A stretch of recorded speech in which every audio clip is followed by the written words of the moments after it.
A service of KIBMradio.com, the Internet's home for an all-old-time radio.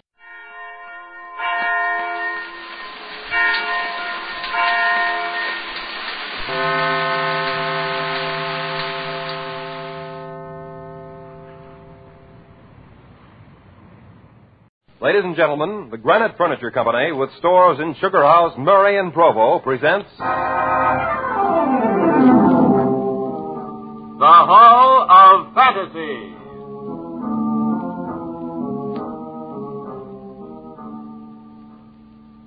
Welcome to the Hall of Fantasy.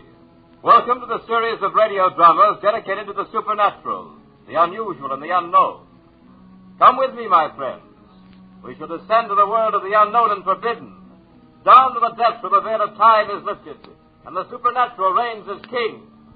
Come with me and listen to the tale of The Perfect Script.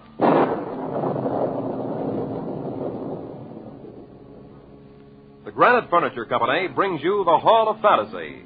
Listen now to original tales of the imagination and some of the classics of the supernatural as we take you down the corridors of the Hall of Fantasy to the mysterious realms of the unknown. These are stories of eerie and fantastic thrills brought to you by your friends at the Granite Furniture Stores. And now for tonight's story, an original radio drama by Bob Olson entitled The Perfect Script. It's inspiration, gentlemen. With a proper inspiration, anyone can write a perfect script. In this case, the inspiration is horror.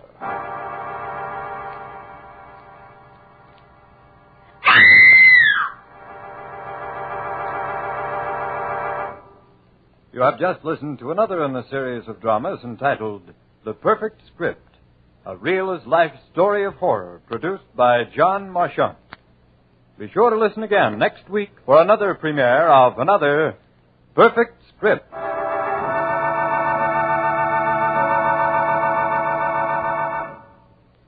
Well, that wraps up another perfect script. Yeah, a little too perfect if you ask me. Every time I work one of these shows, I want a police escort to see me home. There's a Mr. Schenk to see you. Shall I send him in? Schenk? Oh, the new writer. Yes, send him in, please. Schenk, I'm glad to see you. I'm glad you made it. Have a seat. Thank you, Mr. Marchant. Did you decide to accept my terms? Well, your shows are famous. Sounds like I'm starting at the top. You are. You realize, of course, that this is a one-time shot. Yeah, so I understand. No one ever writes two perfect scripts, but why? Once you've written one, you'll know the answer to that. It's a queer setup, but it's too good a chance to miss. When do I start? Immediately. I'll drive you up there myself. Out where? In the coast, a few miles to my beach house. You will find it perfect for writing your type of script. Sounds okay to me. Fine. I'll order the car. Mr. Maine, call the garage and tell them to have my car ready in 5 minutes. I'll be up at my beach house. I'm taking the new rider. Just call the garage. I won't be back today. Now, shall we go? Sooner the better.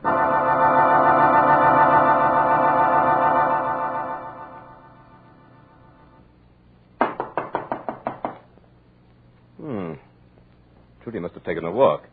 Trudy's the housekeeper. She spends a lot of time just walking on the beach. She had a terrible shock, poor girl, but she's harmless. Well, it looks as if we'll have to let ourselves in.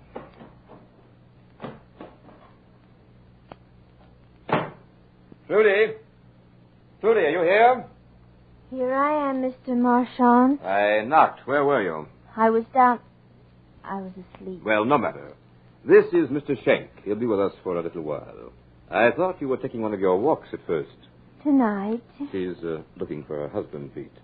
He was a pilot and crashed in the sea close to here. Trudy thinks he'll show up. Oh, he will. Don't you think he will, Mr. Schenk? Well, That's enough, Trudy. Show Mr. Schenk to his room.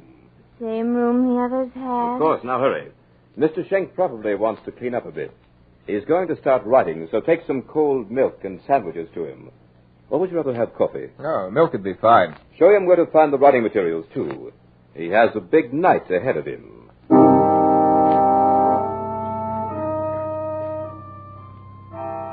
I'm sorry to hear about your husband. It was just a forced landing. He walked away from 3 others. He'll come back someday. Yeah. Have you heard anything at all? Oh, yes. He sent me his ring. That's the signal we had to let me know he was coming home. How did he send it, Trudy? The ocean brought it. The ocean? Yes, a little boy found it on the beach. You mean a ring was washed up on the beach?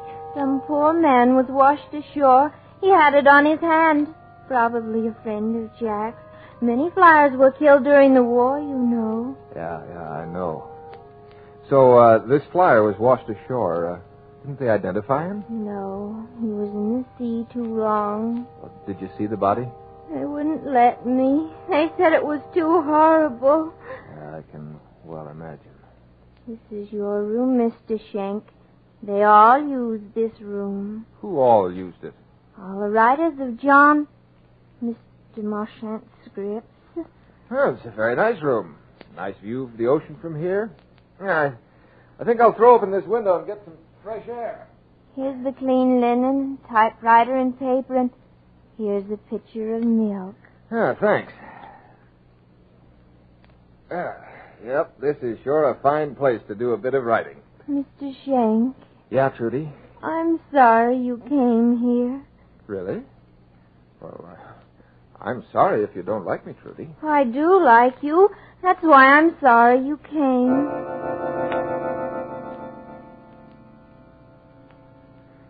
Ah, nice folks. Well, if I can't write a script here, I can't write it anywhere. What more can a man ask? A little more of that Trudy, and I wouldn't be able to write the date. Too bad, too. She's really not bad looking. Kind of pretty, in fact. Yeah, well, when a mind cracks, there's nothing much anyone can do about it. Now for the perfect script. Yeah, February 16th. Good start. The Perfect Script by Peter Schenk. Yep, you're on your way. A Marchant production is a very auspicious beginning.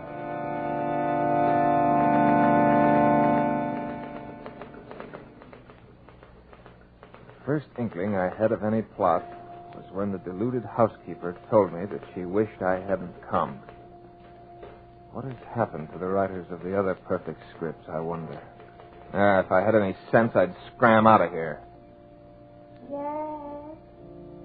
Jack. That's Trudy. She's running down the beach, looking for her dead husband. I think I'll just follow her and see what happens.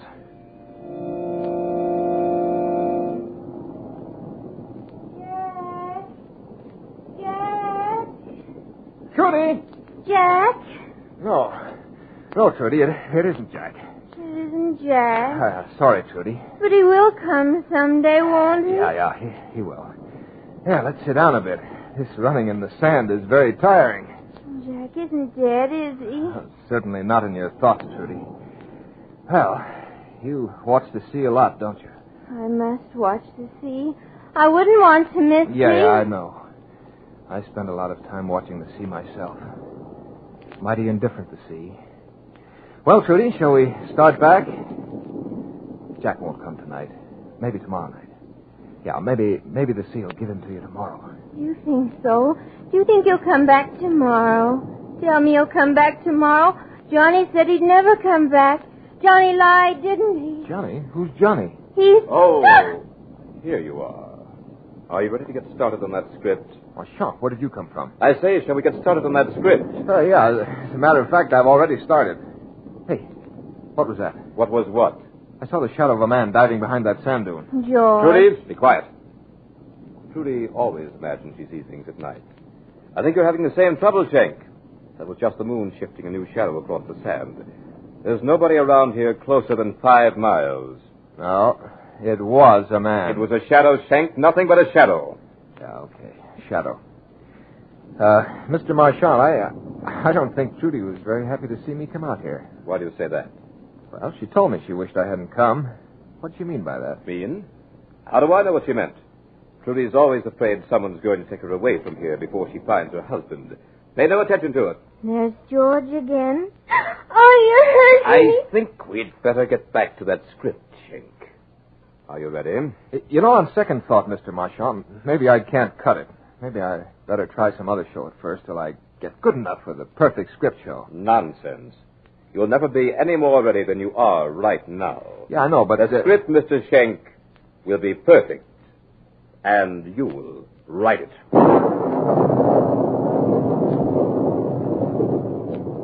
You are listening to The Perfect Script by Bob Olson in tonight's journey down the corridors of the Hall of Fantasy. Presented by the Granite Furniture Company with stores in Sugar House, Murray, and Provo. Now back to tonight's story, entitled The Perfect Script.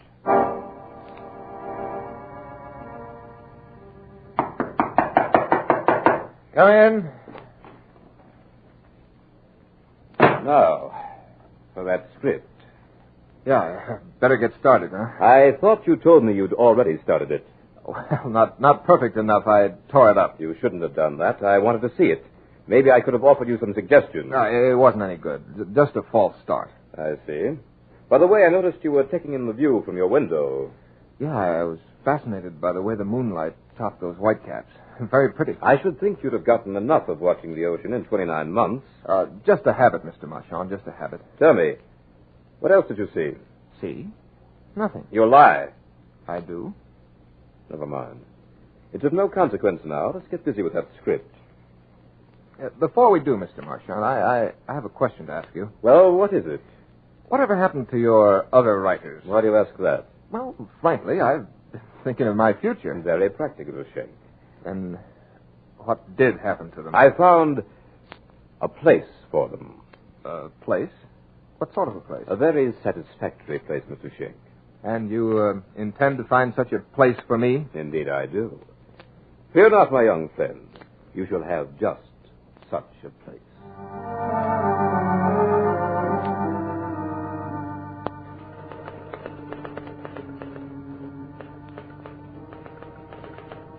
Marchand is gone. Cards are on the table. Yeah, he's even bolted the doors. For some strange reason, I can't budge the windows or even smash the panes. I know he plans to kill me. To produce such a horror in this room that he'll have the actual passionate record of a terrified and dying man. But just how he intends to bring it about, I don't quite know. I've just poured myself a glass of cold milk. Yeah, but this I do know. This script is written by Peter Schenk, a very mediocre writer, but one with enough talent to find an enthusiastic audience in the Los Angeles Police Department.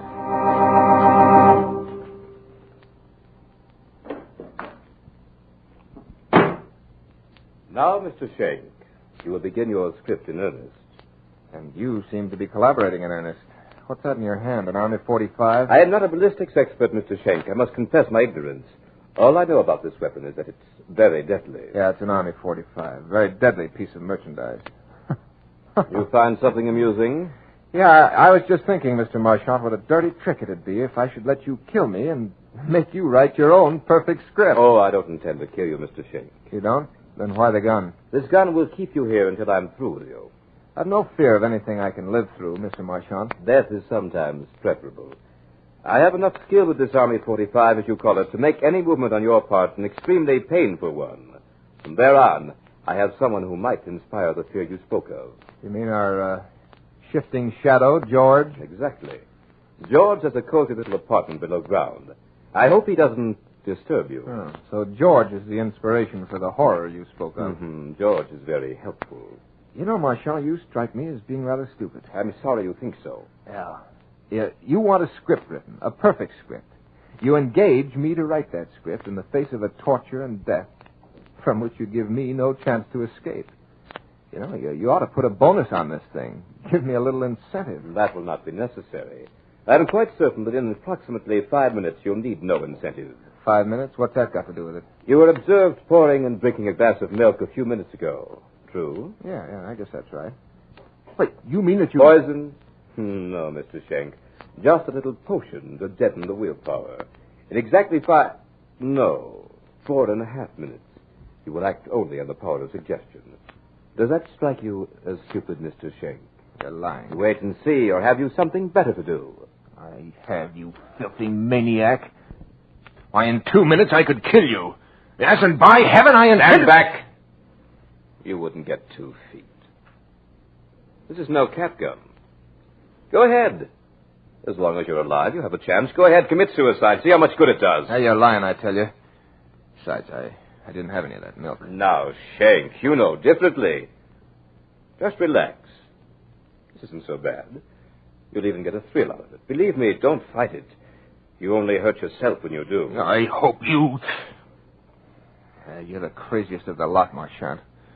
Your sister at least has some trace of feeling. You're just plain mad. My sister. Who mentioned it to you? Trudy did, Marchand. Or, Johnny, if you prefer. You're more shrewd than I thought. Yeah, you're just careless.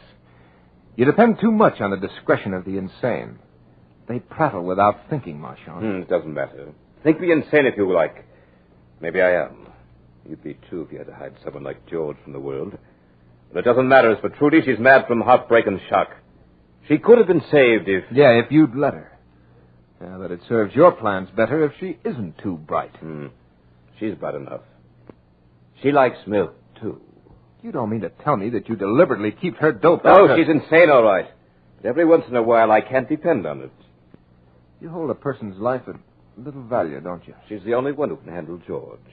She wouldn't do it of her own free will, so I just help her to make up her mind. But your time is up, Mr. Schenk. How do you feel? Your eyes are quite glassy. Soon you won't even be able to talk. Very effective. Very effective. Yeah, very effective. And now, Mr. Schenk, shall we start the script? The script? Oh, yeah. The perfect script. Write it yourself, Marchand. The typewriter, Mr. Schenk. You're just about to write the finest script radio ever knew. Yeah, that's right. I want to write, but what'll I write about? Write just what you see. Explain it in detail. Everything you see and everything you think. Yeah, but I don't see anything. Don't you, Mr. Schenk? Then turn around. Trudy. And George, Mr. Schenk. George is going to help us with this script. He's quite talented. What's he going to do? A beautiful job of murder. Trudy, come with me. Where are you going? We won't be far away. George doesn't like to have anyone in the family around to watch him. Do you, George? Bad blood. Bad blood. Write it down, Mr. Schenk. There's plenty of time. Be sure to get it all. Here, you might like some fresh air. I'll throw open this window. Special glass, you know. Strong as steel. But you won't need it now. You won't try to escape.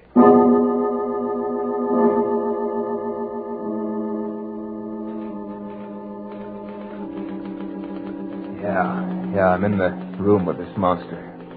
Marchand did open the window. Easy escape, yet I can't move. I can't leave this chair. I can't even cry out. Write it down. Write it all down. How my brain works like a trip hammer and my body does the bidding of a madman. It can't be happening. This is like a dream where you want to run and your legs won't move. George is just staring at me and muttering about bad blood. Yeah, he's staring with those wild eyes as if he were waiting for a signal. Now he sees it. It's Trudy at the window, holding a knife with a blade that looks razor sharp. It's meant for me. I have no will for anything but to stay here and write this cursed script. Yeah, of course it's perfect. Why shouldn't it be? It's a diary of a monstrous murder. I'll never get out of this chair. Will I experience pain? I don't know. The script couldn't be perfect if I didn't. I hope I do. I want to experience something that hasn't been willed on me by that insane Marchand. Trudy is handing the knife to George. Now she's pointing to me. George turns and faces me. He's walking toward me. Oh, why can't I do something to protect myself? Bad blood. George have bad blood. Everybody says George have bad blood. George need good blood. Then he be fine. No more bad blood.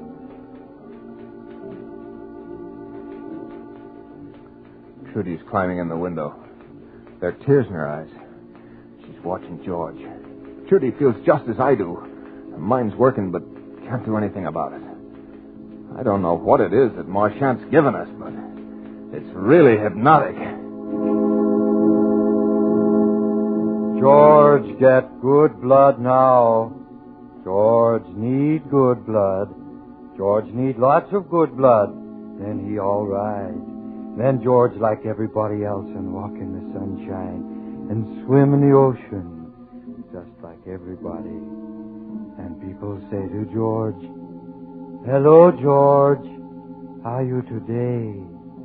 And George say, "My blood very good today." George get good blood now. Trudy's standing there. She's trying to say something to George. Tears are streaming down her cheeks. Trudy doesn't want me to die. I gave her false hope. She'd find her husband. And now Trudy knows that if I die, that hope dies too. Oh, if Trudy only had the will to... what irony.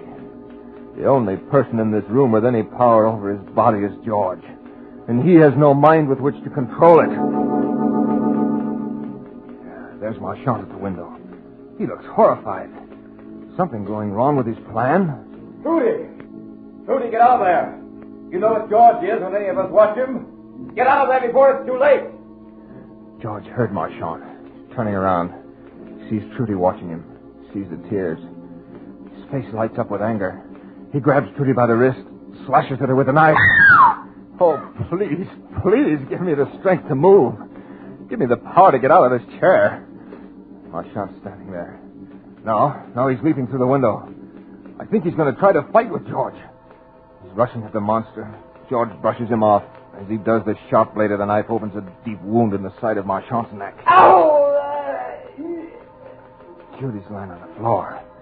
She doesn't stir. Marchant falls and lays quite still. A pool of blood forms quickly from the gushing wound. The sight of the blood excites George. He kneels over Marchant. Oh, no, I can't write it. It's too horrible. I've never seen a more grotesque sight in my life. I'm going to be sick. Now George is getting up. He's actually smiling.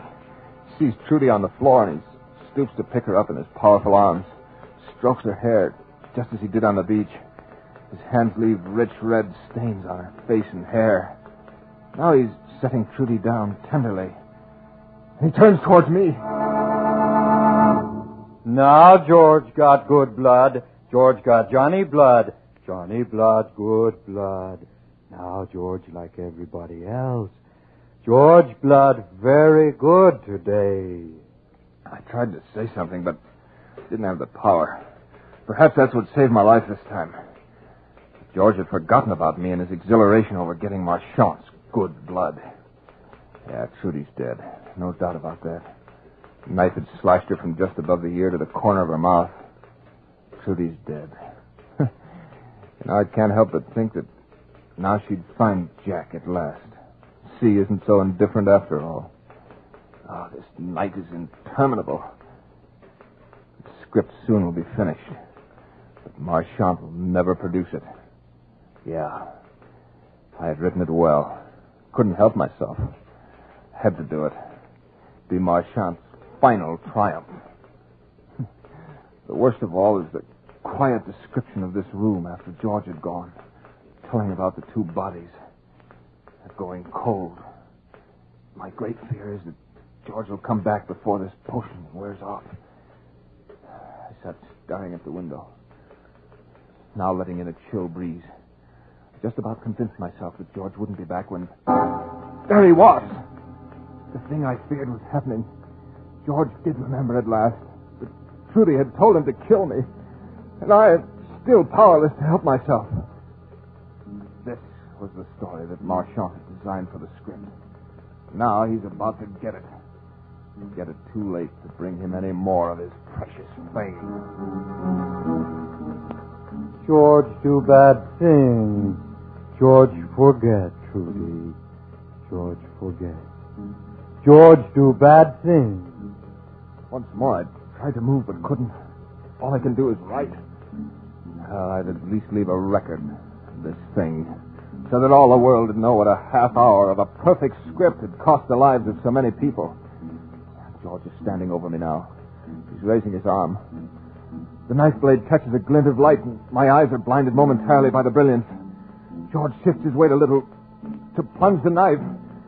He pauses and... suddenly, for no reason at all, I think of a road.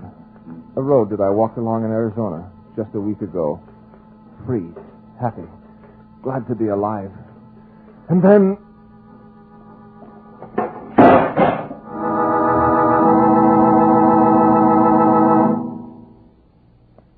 George, fine now.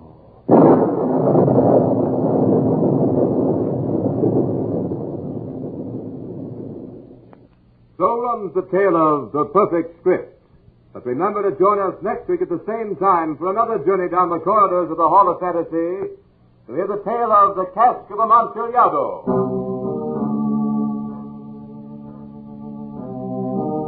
Tonight's program was an original radio drama by Bob Olson entitled The Perfect Script. Heard in tonight's program were Richard Thorne as Marchand, Carl Grayson as Schenk, Beth Calder as Trudy, and Nelson Hall as George.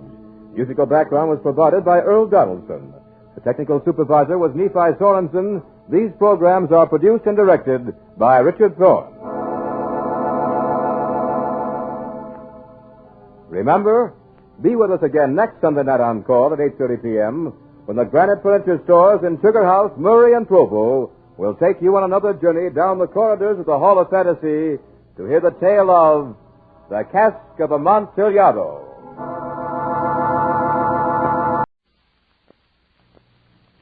Ladies and gentlemen, the Granite Furniture Company with stores in Sugar House, Murray, and Provo presents... The Hall of Fantasy. Welcome to the Hall of Fantasy. Welcome to the series of radio dramas dedicated to the supernatural, the unusual, and the unknown. Come with me, my friends. We shall ascend to the world of the unknown and forbidden, down to the depths where the veil of time is lifted and the supernatural reigns as king. Come with me and listen to the tale of The Judge's House. The Granite Furniture Company brings you the Hall of Fantasy. Listen now to original tales of the imagination and some of the classics of the supernatural as we take you down the corridors of the Hall of Fantasy to the mysterious realms of the unknown. These are stories of eerie and fantastic thrills brought to you by your friends at the Granite Furniture Stores.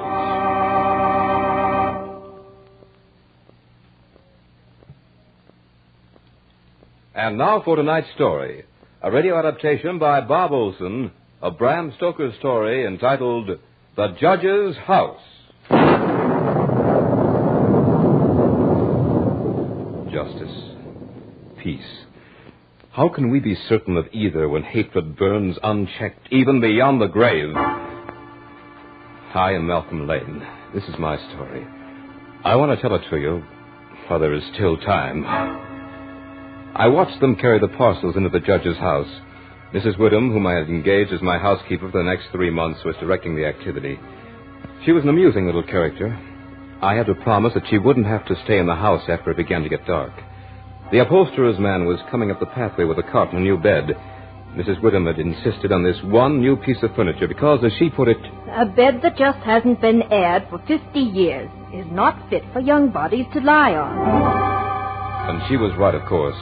But my head was too full of plans for study to worry about such details as my living quarters. As for the tales about the harsh old judge whose house this had once been, I had only a mild enthusiasm. He must have been quite a character, though, to make an entire village fear him and his house, even 50 years after his death. Mrs. Whittam was positive there was something about the old place, though she nor anyone else quite knew what it was.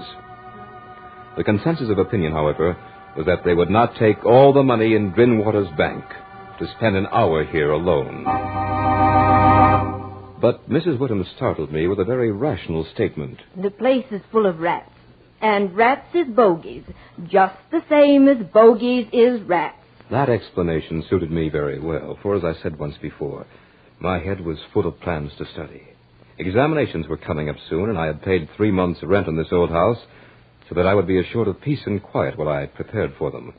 The only mysteries I'm interested in, Mrs. Whittam, are those of harmonical progression and elliptical functions. They're mystery enough for me. Not that you won't find company here, Mr. Lane. I've already cleaned all of 50 years of dust from everything. Oh, but that waistcoat in this room must be hundreds of years old. And you'll find creaky doors aplenty, and loose flats all over, ready to flap in the wind, and bureau drawers that stick and then fall down in the middle of the night. And don't forget the rats. No, Mr. Lane, don't forget the rats. The workmen were all gone, and but for the busy little figure of the housekeeper, I was alone. It was for this that I'd taken the tiresome ride to Benchurch, a remote little town that had all the attractions of a desert. It was drawing close to evening as Mrs. Whittam was unpacking the last hamper, and I could see that she was beginning to cast worried glances about as the shadows began to creep into the corners of this huge dining room I'd chosen for my living quarters. Oh, you may go now, Mrs. Whittam. It's getting dark in here, and I'm sure you're anxious to get home. You've done well with this old room. I shall reward you with complete possession of this house for the last 2 months of my tenancy. 3 or 4 weeks will be all I'll need, and I'd hate to see that rent money go to waste. Thank you kindly, sir, but I wouldn't stay here I know, for all the money in Drinkwater's bank. I'm really grateful, for I do want to be alone. And if you were not so opposed to it, I might be tempted to accept your company. Ah, you young gentlemen. You fear nothing, and I'm certain you'll get all the solitude you need here. Good night, sir. You'll find your supper beneath the cloth. Good night, Mrs. Whittam. Oh, yes, this was comfort. After I'd finished my supper, I cleared the great oak table and got my books out. Then when I'd put fresh wood in the fire and trimmed the lamp, I sat down to a spell of hard work. I hardly looked up from my books until nearly 11 o'clock, at which time I threw some more wood in the fire and indulged in one of my most deeply ingrained habits, that of tea drinking. I thoroughly enjoyed tea and drank it this night with a sense of real enjoyment. Soon the new wood I had thrown on the fire began to crackle, and the new flame threw quaint shadows about the great old room. And as I sat there sipping my tea, I reveled in a complete sense of isolation.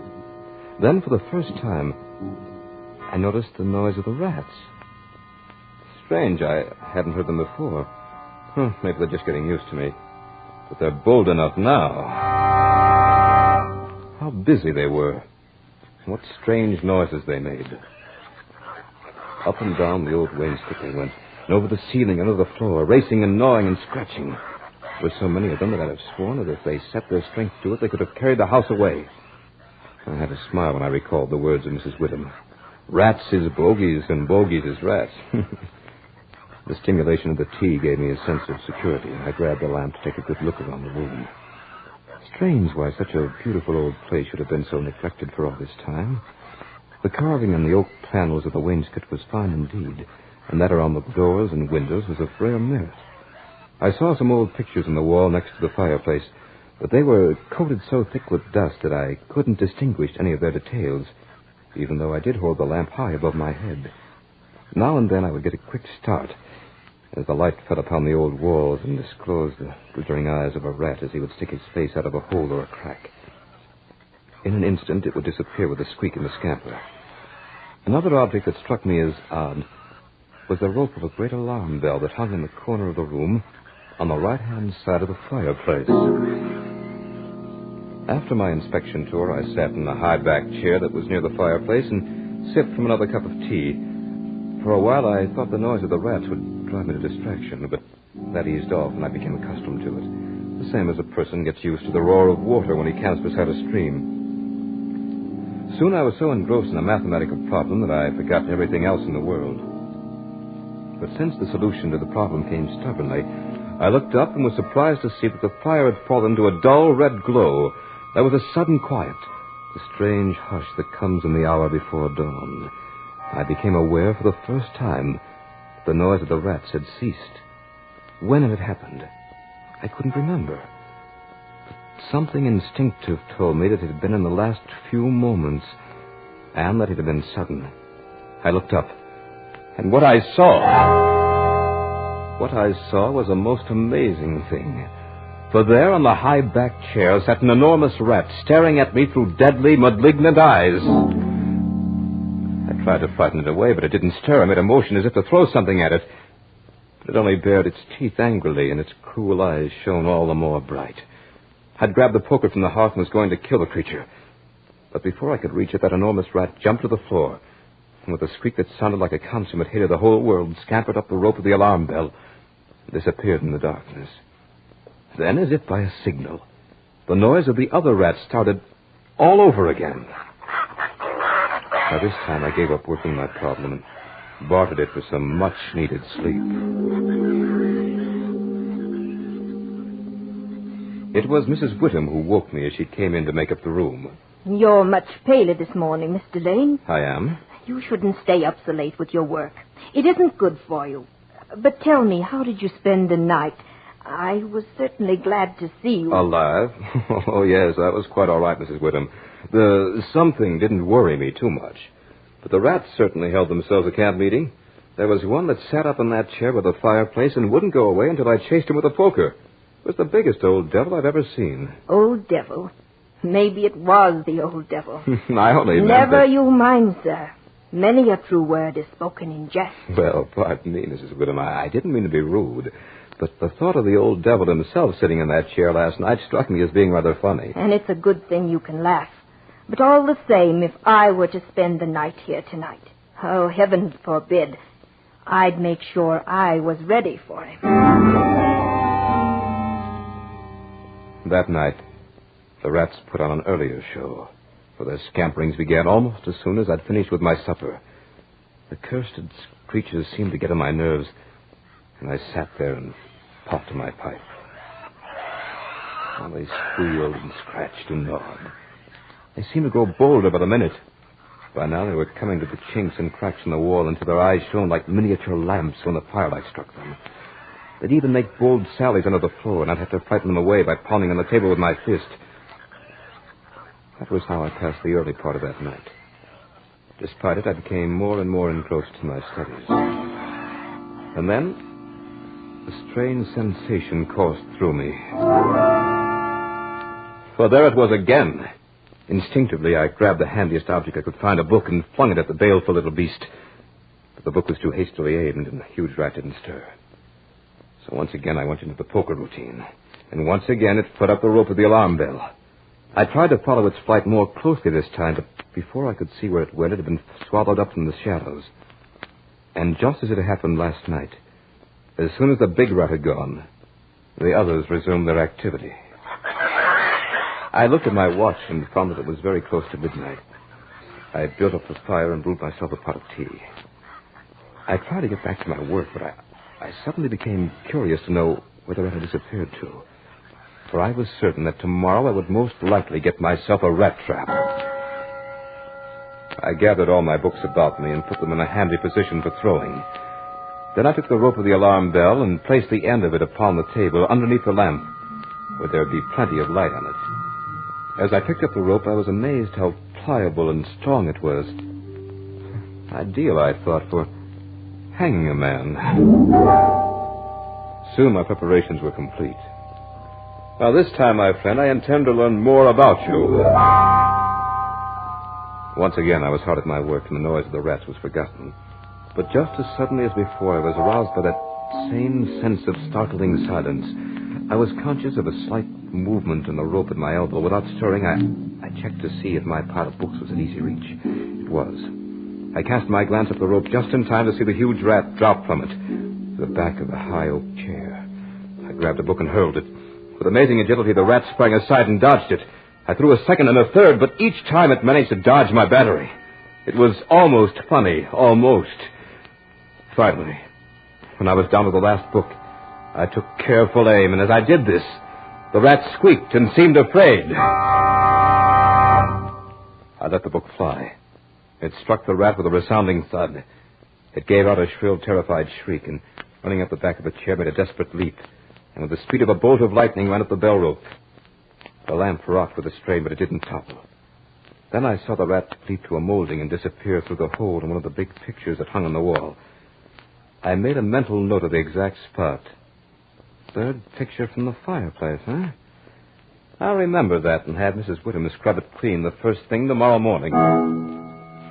I began to pick up the books I had thrown at the rat.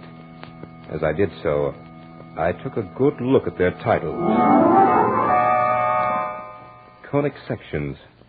Mr. Rat doesn't seem to mind that. Neither did this one on cycloidal oscillations. And this one on thermodynamics he dodged very neatly. Oh. Here's the book that got him. As I looked at the title of the book that had finally hit the huge rat, I could feel a pallor spread across my face. For the title of that book was The Holy Bible.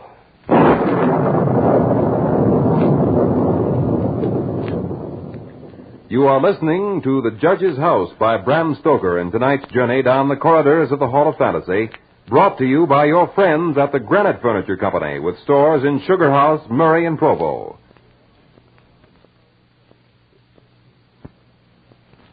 And now back to the story by Bram Stoker entitled The Judge's House.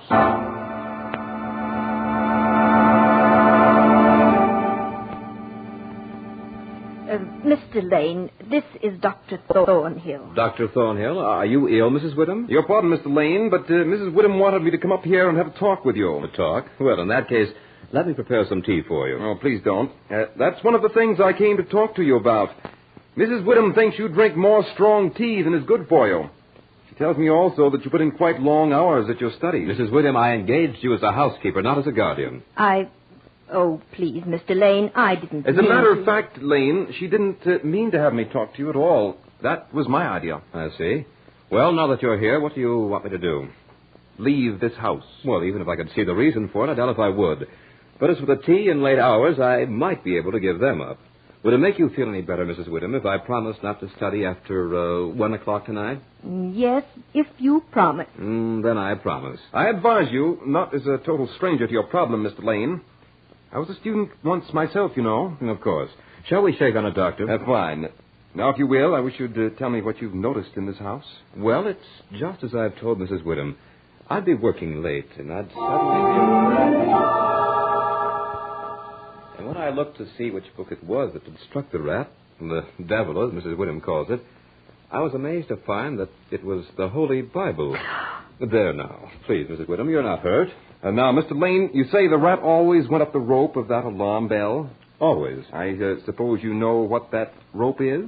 No, why? It's the very rope the hangman used to execute the victims of the judge's hatred. Oh, no. Now, Mrs. Whittam, there's no reason to get upset about this, really. Doctor, you shouldn't put such horrible thoughts in poor Mr. Lane's mind. He has enough to unseat him already. I did it for a definite purpose. Mr. Lane, I want you to fix your attention on that rope. Now, I know you're sound of mind and body, but hard work and long hours and this suggestion of the devil, especially in this lonely old house, can do things to the mind. Now, I don't mean this as any offense, but if you should find yourself having, well, hallucinations or some unexplainable fright, I want you to pull that rope. It'll give us some kind of a warning in the village. We might be able to be of some help. Well, thank you, Doctor. I'll do that. I may get stuck with a problem. Fine. Goodbye, Mr. Lane, and, well, I wouldn't be surprised if Benchurch hears the alarm bell from the judge's house tonight. I didn't quite share the doctor's views, but just the same, I caught myself staring at the bell rope. The more I stared, the more restless I became, and every now and then my mind would conjure up the vision of some wretched victim dangling from the end of it. But that line of thinking would have me out of my mind in a hurry. Mrs. Whittam had made the place neat and homey. I wandered over to one of the big windows and flung it open. I was surprised to find that a sharp wind had come up, a very cold wind for April. It was more than a sharp wind, really, for it was carrying a stone. Little drops of rain began to pelt me in the face until soon it became a thing of fury. I bolted the shutters and built up the fire with some fresh wood. I was uncomfortable and was only vaguely conscious of the reason. Suddenly I knew. The rats were quiet tonight. It gave me a slight case of the jitters, and I instinctively took a hasty glance at the bell rope. The rope was quite still. I wanted a hot cup of tea, but remembering my promise to Mrs. Whittam, I desisted. Instead, I sat at the great oak table and opened my books. Soon I had started a problem, and the noise of the rats began. For the first time since I had taken up residence in the judge's house, I was glad to hear those rats. I had worked for an hour or so and suddenly became conscious of the furious storm outside. I was thankful that I didn't have to be out of it. The faint movement of the bell rope compelled me to walk over to it and take it in my hand. I saw nothing. It had only been the wind, and the rope was rising and falling gently with each new gust of air, which caused the bell to sway back and forth a little. That rope had a deadly fascination to it. I wondered why the judge wanted such a grisly memento in his house. The thought of it sent a chill through me. Or was it a thought? Didn't I sense a tremor along that rope? I couldn't be sure, but at that moment I remembered the picture. I walked over to the table, picked up the lamp, and approached the spot where I'd seen the picture the night before. I counted out the pictures until I came to the third one from the fireplace. Even before I raised the lamp, I could see that Mrs. Whittam had washed it clean as I had told her to do. Then what I saw gave me such a start that I nearly dropped the lamp. My knees almost gave way beneath me, and I was conscious of huge beads of perspiration that were forming on my forehead. Just looking at it made me tremble like an aspen leaf. The picture seemed fairly to leap out at me. For there, dressed in his scarlet and ermine robes with the judge, with his merciless, evil face, his sensual mouth, and a nose that was shaped like the beak of a bird of prey. His face had a cadaverous culling. It was a ghastly picture. But it was the eyes that really made me go cold. For those eyes were, and heaven help me if I'm going mad, those eyes were the exact duplicate of the evil eyes of the great rat. The picture had been painted in this very room. I began to compare the two, and as my eyes swept the room, they were suddenly riveted to the judge's chair. For there, with the rope hanging behind it, sat the huge rat with the judge's eyes, and the hatefulness was now intensified with a fiendish leer. Never did the wind howl so. This had to stop. I wanted some tea, but I didn't take any. The doctor had been quite right. The nerve must have been getting drawn pretty taut. Strange, too, because I never was in better health. Well, no tea. We'll substitute some brandy. Let's see now.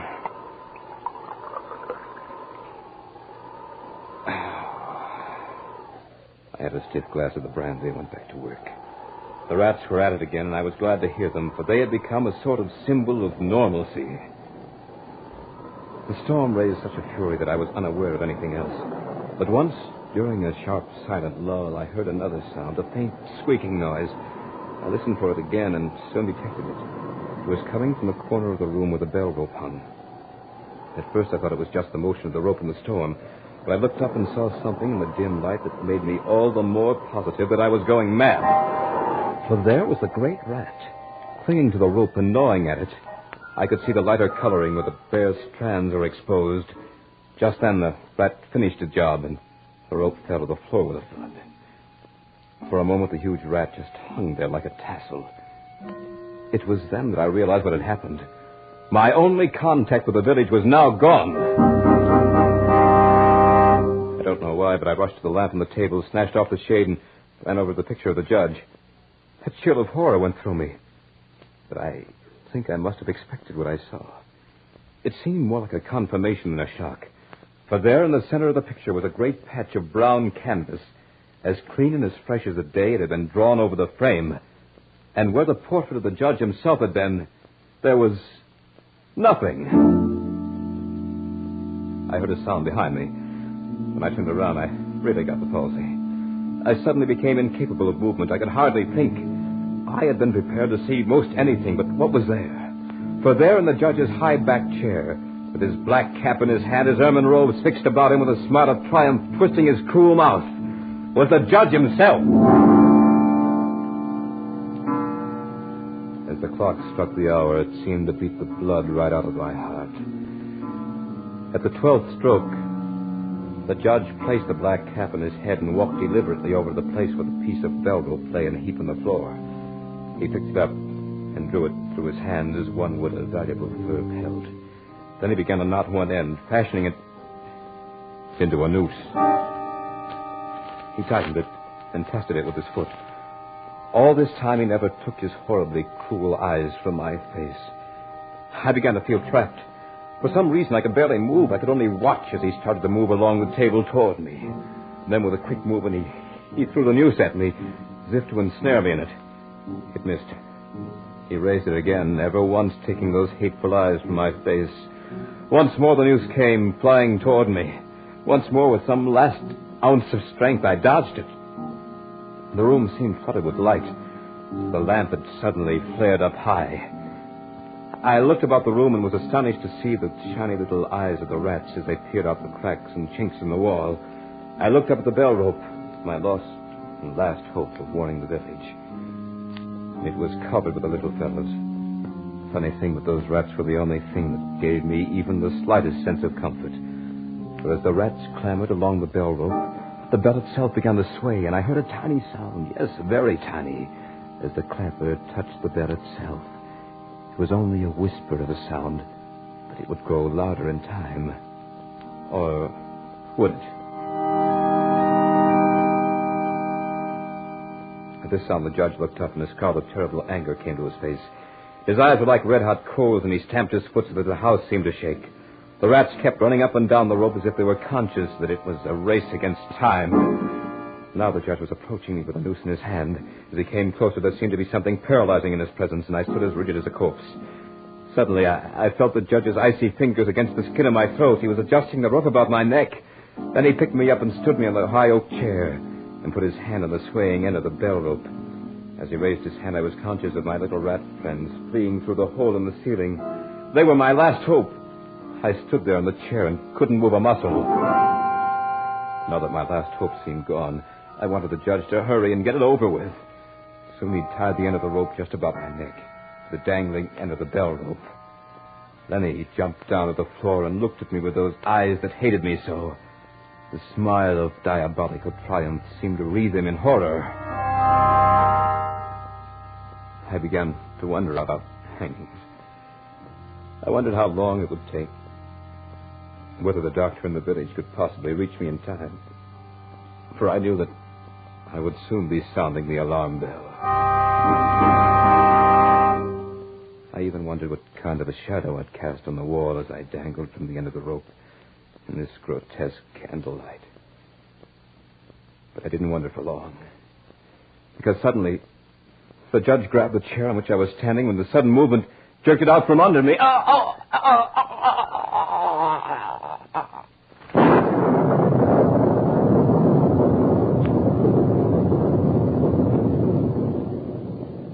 So runs the tale of The Judge's House.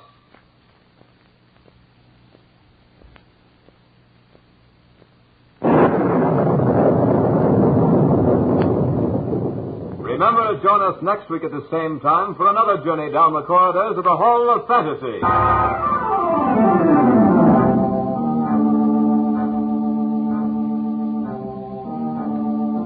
Tonight's program was adapted from the story by Bram Stoker entitled The Judge's House. Heard in tonight's program were Dick Thorne as Malcolm Lane, Beth Calder as Mrs. Woodham, and Mal Wyman as the Doctor. Musical background was provided by Earl Donaldson. The technical supervisor was Nephi Sorensen. This program was written by Bob Olson and produced and directed by Richard Thorne.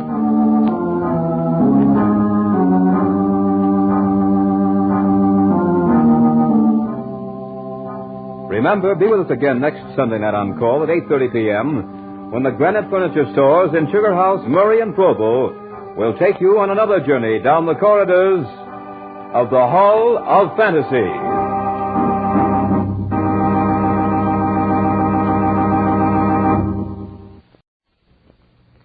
Ladies and gentlemen, the Granite Furniture Company with stores in Sugar House, Murray, and Provo presents The Hall of Fantasy.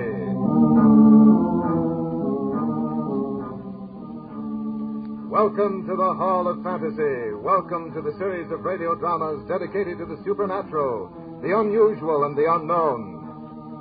Come with me, my friends. We shall descend to the world of the unknown and forbidden, down to the depths where the veil of time is lifted and the supernatural reigns as king. Come with me and listen to the tale of Man-Size in Marble.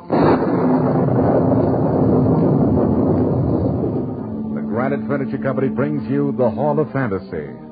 Listen now to original tales of the imagination and some of the classics of the supernatural as we take you down the corridors of the Hall of Fantasy to the mysterious realms of the unknown. These are stories of eerie and fantastic thrills, brought to you by your friends at the Granite Furniture Stores.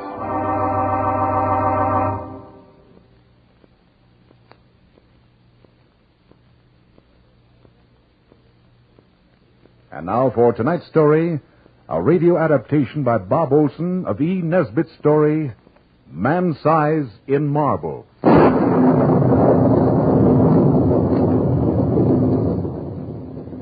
The villagers called it a delusion. That explanation gave them some comfort. Since it will give you comfort also, I'll say no more about it, except that it's difficult to understand how hallucinations can commit murder. Ours was one of those marriages on a dime. I'd been doing a bit of painting in those days and never knew what it was to have the money I really needed. But then Laura knew this before she married me. Oh, we'll get along if we're careful. You can paint and I'll write articles for the magazines. Living in town will be out of the question, dear. Well, we can find some little place in the country. As long as it's picturesque and sanitary. It doesn't matter where it is. And so we spent our honeymoon lightheartedly looking for a place that was both sanitary and picturesque, the two qualities that rarely keep company in one cottage. Little rose-covered trellises would invariably hide the corruption that lurked inside. We'd looked so hard and were so confused by the eloquence of house agents that we seriously began to doubt if we could tell a house from a haystack, even if we found one.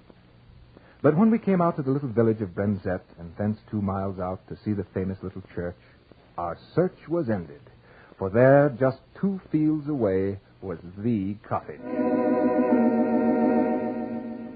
Picturesque it was, for it was long and low, with rooms taking off in unexpected directions.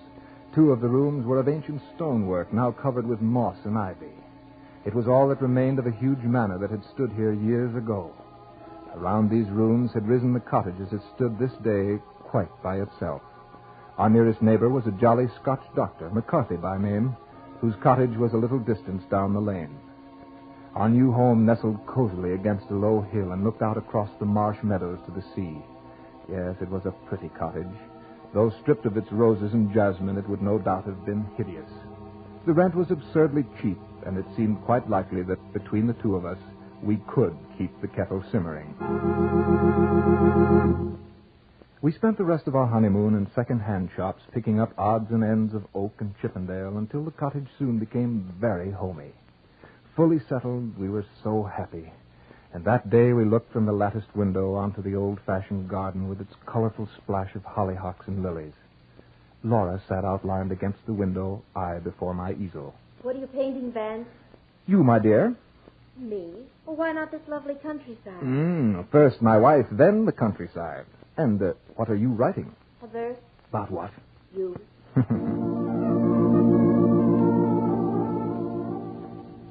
It was a gay life, the sort that only the quite humble or the very rich could enjoy.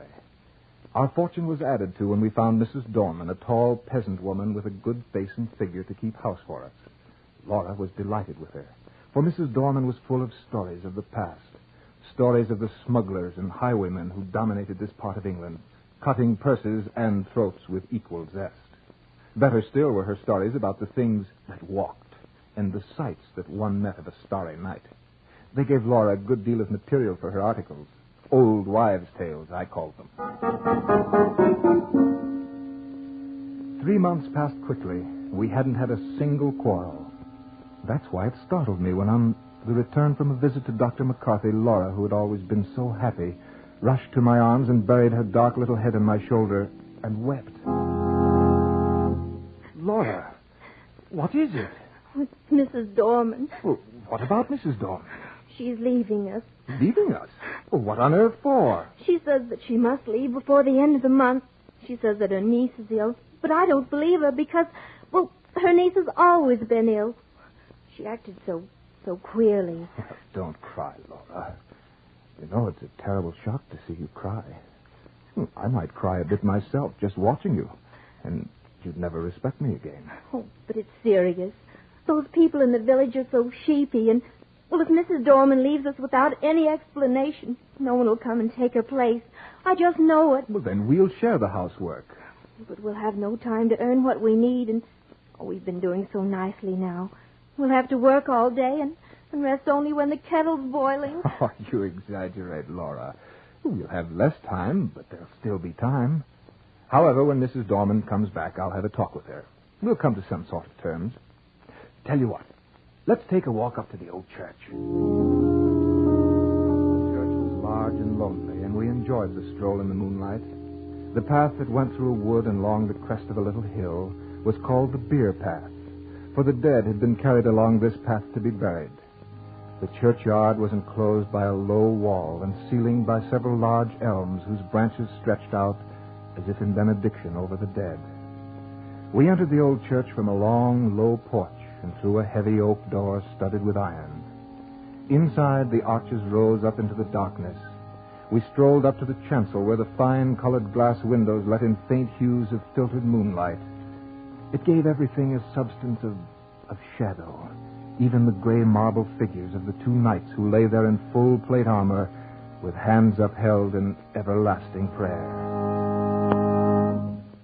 You know, it's a funny thing. If there is any light in this church at all, it seems to shine on these figures. Who are they? No one knows. The peasants say they were marauders, bandits, that they were the scourge of their day. Does it give you kind of a strange feeling to know they used to live where we live now? I hadn't thought much about it. Has Mrs. Dorman told you the story? She doesn't know about it. She said the house was struck by a bolt of lightning. I heard it was the vengeance of heaven against their foul deeds. Funny how a pair like that would be given such an honored place in this little church. Well, the gold was good, no matter where it came from. Their heirs probably bought the honor. Those marble statues certainly aren't flattering. Yeah. From the looks on the faces, even in marble, I doubt their conversion to Christianity. The church looked very weird as the shadows cast eerie forms about. We looked again at the sleeping warriors, and a feeling of awe came over us. Outside, we sat on the ancient stone seats, gazing out across the moon-misted meadows. A sense of quiet and peacefulness came over us. At such times, troubles don't exist. Well, feel better than you did, dear? Yes, Van. Oh, let's never leave this place. It's lovely. Ah, yes. Wasn't it silly to get all worked up over Mrs. Dorman? It's still a terrible nuisance. Granted, but if scrubbing and blacking boots is the worst of our lot, we'll manage quite well even without Mrs. Dorman. Of course we will. Nevertheless, when we get back to the house, I'll have a talk to her. She should be there by now. I hope you can convince her.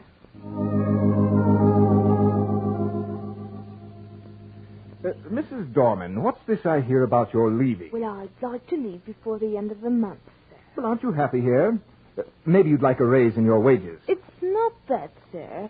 You and your lady have been most kind. Well, then, suppose we work it out so that you can stay. No, Mr. Longan, I'd rather leave. My niece is ill. Yes, I know, but she's been ill all along.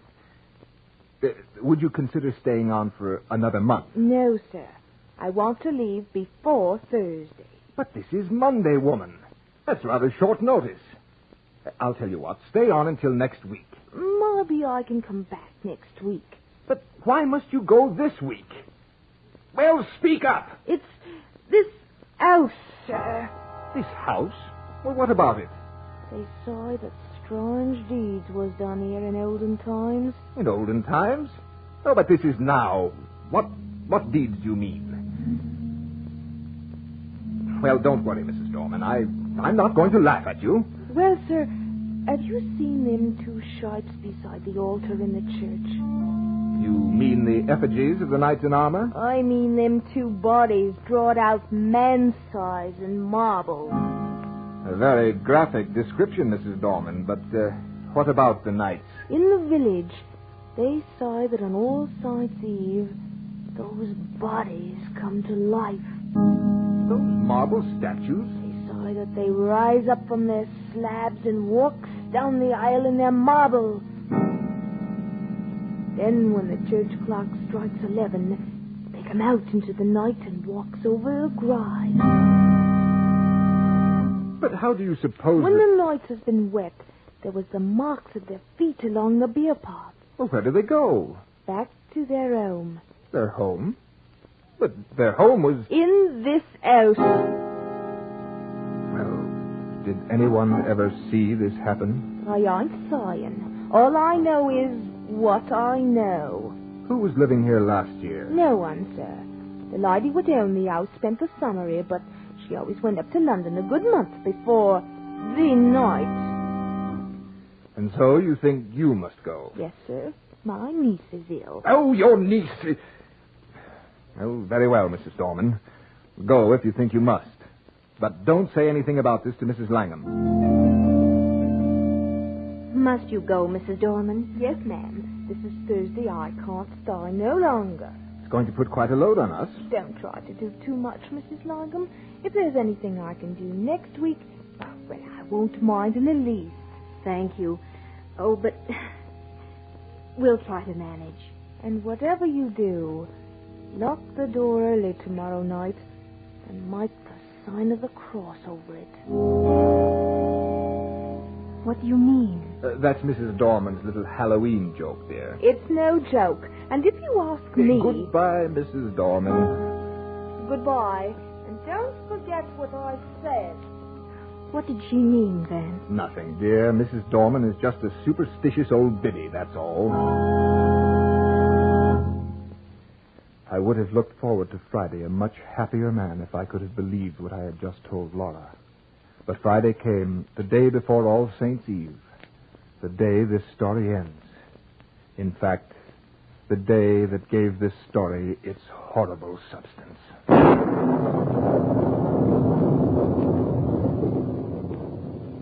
You are listening to Man Size and Marble in tonight's journey down the corridors of the Hall of Fantasy, brought to you by your friends at the Granite Furniture Company with stores in Sugar House, Murray, and Provo. And now back to tonight's story, Bob Olson's adaptation of Man Size in Marble. I arose early that morning and had already built a rather smoky success of a fire when Laura came down as bright as the bright morning itself. We had breakfast and went after the housework. When the brushes and pails were silent at last, we set up and pails were silent at last, we set up and pails were silent at last, and spent one of the merriest days since our wedding. That afternoon we took a long walk, completely happy, and Laura sweeter than ever. I decided that housework was good for her. We watched the deep flame of sunset as it slowly faded to a dull gray, and then walked back to the cottage hand in hand without a word. Once inside, we sat in the parlor and seemed to settle into a deep silence. I thought it was a happy silence, and what I asked Laura had no particular significance at the time. You seem sad, Laura. I was surprised at her answer. Yes, I don't think I feel quite well. I've had the shivers, and it isn't cold, is it? No, unless it's one of those nasty mists that creep up from the marsh. There is no mist, dear. Doesn't seem to be at that. No mist. In that case, darling, you're not entitled to a chill. Sorry. Vance. Mm-hmm. Do you ever have a presentiment of evil? Don't believe in them. I do. When my father died, he was away in North Scotland. But the night he died, I knew it. Oh, forgive me, Vance. Come and light up the candles on the piano, and we'll play one of our duets.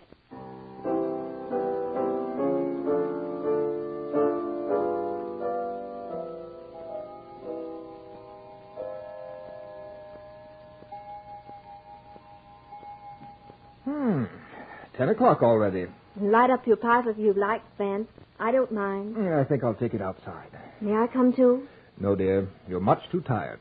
I shan't be long. You get to bed or you'll be ill. You're taking good care of me, darling. Have to. Can't do all this housework by myself, you know. Then give me a kiss. That will be a pleasure. Let me go with you. You get some rest. Vance. Yes? We've been very happy today, haven't we? Even happier than usual, sweetheart. You won't be gone long, will you? No, dear. Not long. I stepped out, leaving the door unlatched, for I expected to be back shortly. The night was magnificent. Huge masses of cloud, dark and heavy, seemed to clasp hands and reach from horizon to horizon. Through this flowing stream of clouds moved the moon, like a dolphin diving in and out of an endless succession of waves. The treetops swayed like a metronome to the gentle swing of the clouds. There was the mystic glow on the earth that comes from the blend of dew and moonlight. I drank in the serene beauty of the night. There wasn't a hint of emotion about. Not even a leaf stirred. The wind was high up, busy herding the clouds. Across the meadow, I saw the church tower standing out black against the sky. I suddenly thought of the 3 happy months I'd known here with Laura. And just then, the church sounded its bell.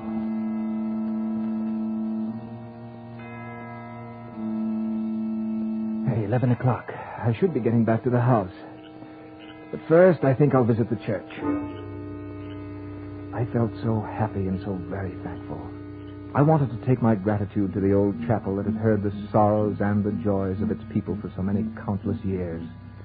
On my way, I passed our cottage and looked in the window where I saw Laura's dark little head silhouetted against the pale blue wall. She was very still. I decided not to disturb her. I turned down Beer Path. It was such a peaceful night that at first I was conscious of nothing. And then, suddenly, I became aware of a rustling sound that broke the stillness ever so gently. I stopped to listen. The sound stopped, too. I took another step and listened. The step seemed to echo my own. Well, if that's a poacher, he's a fool not to step more lightly. I left the Beer Path and took to the woods. The footsteps seemed to echo along the path I had just left. It was strange. Yes, it was strange. But then all night sounds are strange. I passed through the corpse gate and walked among the graves to the low porch of the church. The door was open. Did I leave that open? I'd hate to have the damp get in and ruin those fine old fabrics. I went in and was halfway up the aisle when suddenly I remembered. That bell struck 11 o'clock. This is the very day, the very hour when the shapes drawn out man's size in marble begin to walk. Once I did remember, it came on me with a shiver. I was ashamed. And so to make up for it, I walked boldly to the altar. I did that because I wanted to tell Mrs. Dorman how peacefully the shapes had slept through the ghastly hour. And so with my hands nonchalantly shoved into my pockets, I passed up the aisle. In the dim gray light, the other end of the church looked it looked larger than usual. The arches above the 2 tombs seemed to have grown too. At that moment, the moon came out from behind a cloud, and in the ghostly beams of light, I saw the reason. They're gone. I steadied myself. It's some fool's practical joke. They can't be gone. I'm not in the right place. It's too dark to see here clearly. Yes, that's it. I took a newspaper from my pocket and lit it with a match. It flared up brightly. The confirmation was sickening. The bodies drawn out man's size in marble had actually disappeared from the church. Suddenly I was gripped with an indefinable horror. It was an overwhelming certainty of finished calamity. I threw down the torch and dashed down the aisle, out the front door and into the night. They're gone! They're gone! Help me, someone! The bodies! They're gone! Settle down, man. Let go of me, you fool. The marble figures have gone from the church. They've disappeared, I tell you. Hey, they know. You've been smoking too much. Smoking and listening to old wives' tales. But, Doctor, I've seen the bare slabs with my own eyes. They're gone, I tell you. We'll come back with me. I'm going up to the Palmer's now. His loss is sick. We'll have a look into the bare slabs. Well, you can go if you like. I'm going home to Laura. Rubbish. I'll never permit it. You can't go around all your life as saying you saw a slab of marble in vitality.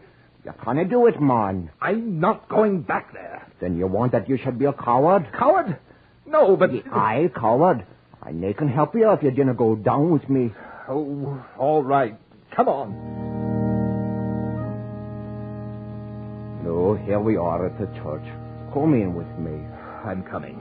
Oh, what have you got your ears closed for? Here, I'll strike a match. No, look there. What have you had to drink, man? I opened my eyes, and what I saw made me absolutely mad. A huge black screen dropped across my reason. For there on the cold gray slabs were the 2 grotesque shapes in their marble.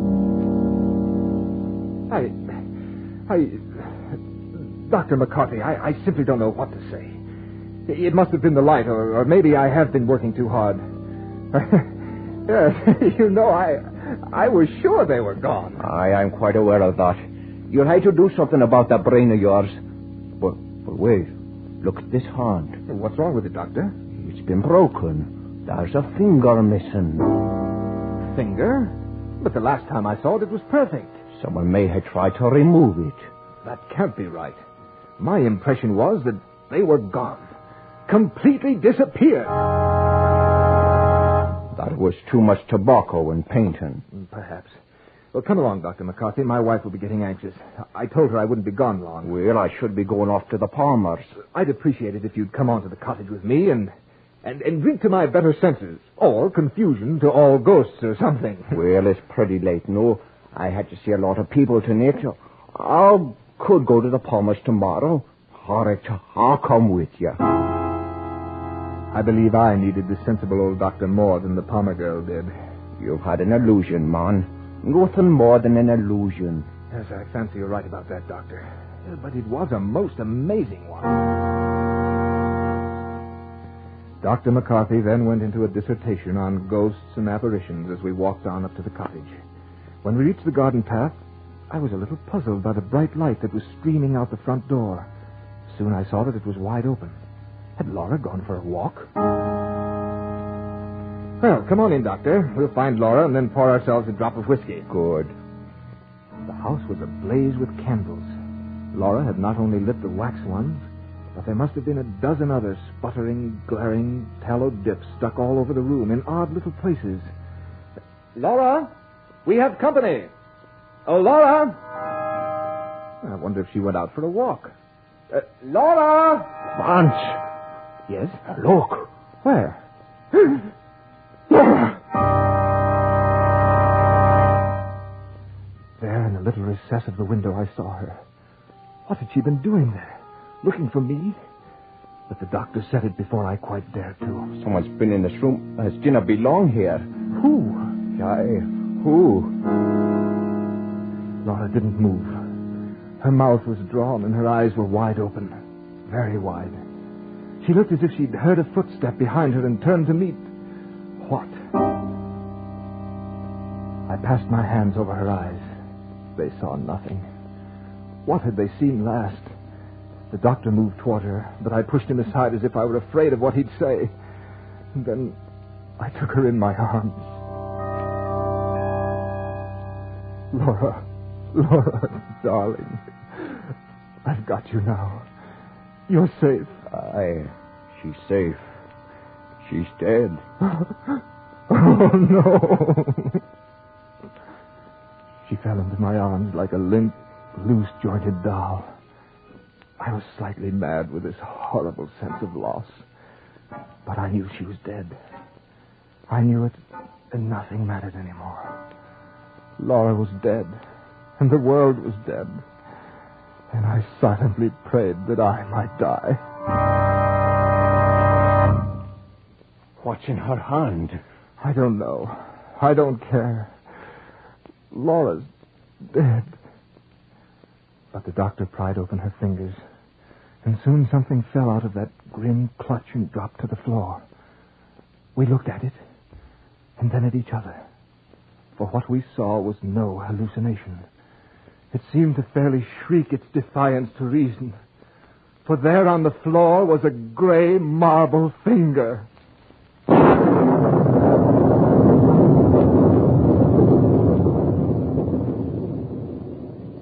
And so runs the tale of Man-Size in Marble.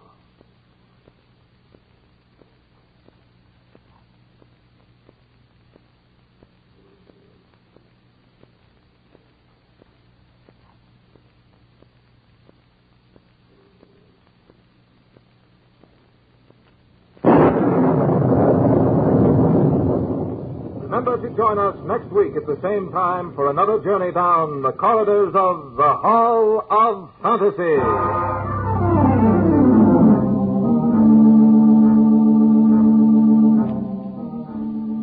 Tonight's story was adapted from the story by E. Nesbitt entitled Man-Size in Marble. Heard in tonight's program were Carl Grayson as Vance Langham, Beth Calder as Laura, Phyllis Perry as Mrs. Darman, and Archie Hughley as Dr. McCarthy. Musical background was provided by Earl Donaldson. The technical supervisor was Nephi Sorensen. This program was written by Bob Olson and produced and directed by Richard Thorne.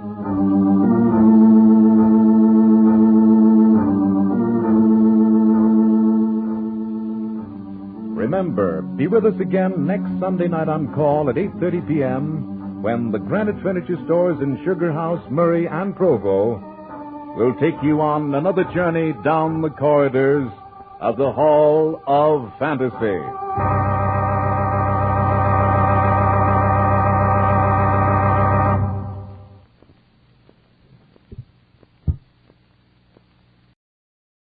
And now,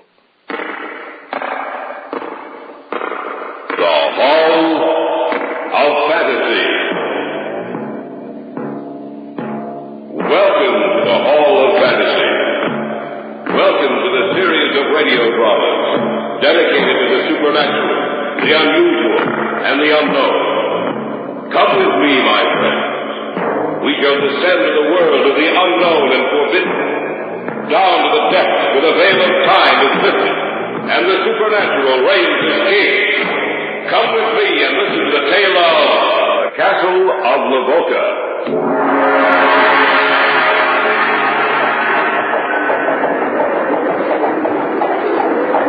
One night, shortly after sunset in the dead of winter, they say a carriage drove through here. A carriage drawn by 4 cold black horses. The carriage, too, was black, and the driver was clothed in a livery of black. He whipped the horses and drove them as if his life depended on it. No one saw who rode inside the carriage, but on its heels there ran a pack of snarling, howling wolves. He said that Drago, Baron of Lavoca, was going to make a pact with Satan himself.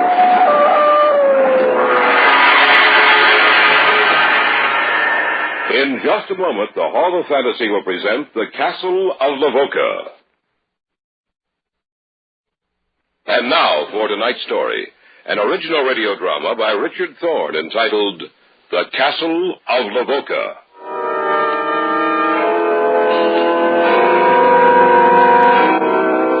We were on vacation in Europe. It was a warm summer's day. Doris and I had cycled out from town, intending to find some inn along the way at which we'd spend the night. What time is it, Grant? Let me see. It's about 4:15, Doris. I think we better find some place to stay before it gets too late. Well, according to the map, there should be a little town about a mile away from here. Grant? Yes, dear? Look, over there. Where? Right over there. Hey. Why, it's an old feudal castle. That's just what it is. Hey, let's stop a minute. Right. Well, will you look at that? Oh, I've never seen anything like it. It looks like like history come to life. A walled fortress. Look at those 3 towers rising up from the walls. Oh, the whole thing seems to have been built in the form of a triangle. There only seems to be 3 sides to it. Well, from what I can see from here, it looks to be in pretty good condition. I wonder how old it is. Hey, Dor, I've got an idea. It's too late tonight, but why don't we find the inn and then tomorrow morning see if we can't go through that place? That sounds pretty good. As a matter of fact, I wouldn't mind spending a day or 2 around here. It's beautiful country. Well, I say we do it. What about you? Oh, you twisted my arm. Grant? Yes, dear? Maybe we shouldn't. Shouldn't what? Shouldn't go through that place. Well, why not? I don't know. It's just that suddenly I felt cold inside. You're just remembering a lot of stories about old castles and ghosts. There's nothing to worry about, Dor. The man who probably built that castle and all his descendants are only memories now. And memories can't hurt you.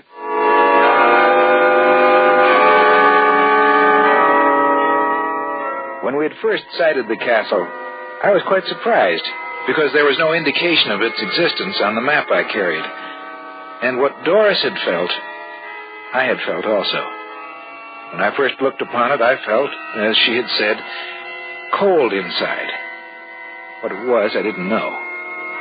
but that feeling had passed, and the only feeling I had was one of enthusiasm for the adventure that was to come the following day.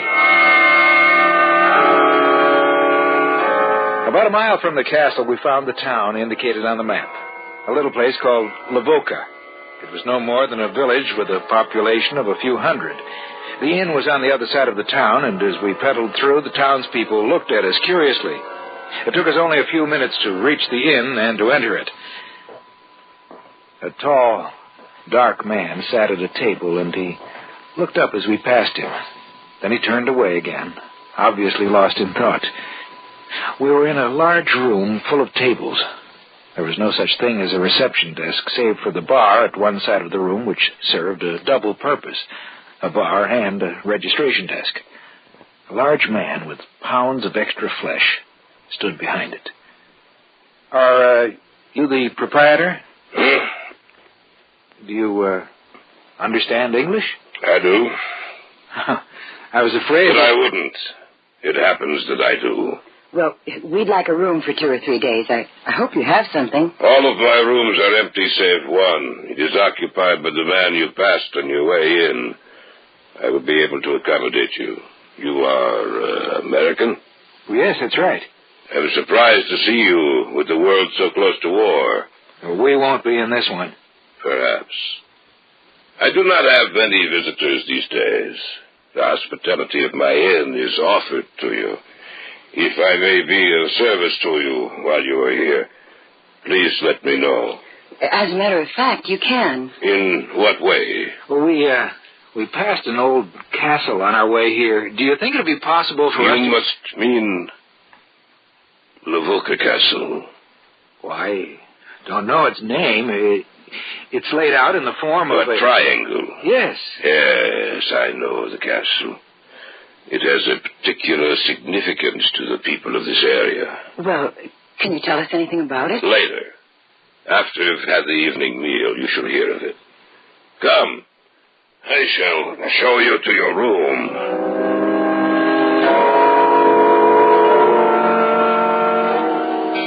As he led us upstairs to our room, we passed again the man who sat alone at the table. He was staring at us and made no attempt to hide the fact. As we went up the stairs to the second floor, I wondered why the innkeeper had seemed so afraid when I mentioned the castle. I had no time for further speculation, however, at least for the next hour. Our time was spent in cleaning up, and Doris kept talking of other things. Well, I'm ready to go back downstairs, Grant. What about you? Hey, look at the sunset, Doris. Oh, it's a beautiful sight, Grant. Grant? Yes? Look where I'm pointing to. Isn't that Lavoca Castle? Yes, it is. Stands out so in the sunset that it seems to be on fire. Grant, did you watch the innkeeper's face when you asked him about the castle? He seemed surprised. I wouldn't call it that. I'd call it frightened. Perhaps you're right. And perhaps we should forget about seeing that castle tomorrow. Perhaps we should start back. We'll see. You know, Dora, you make it seem so serious.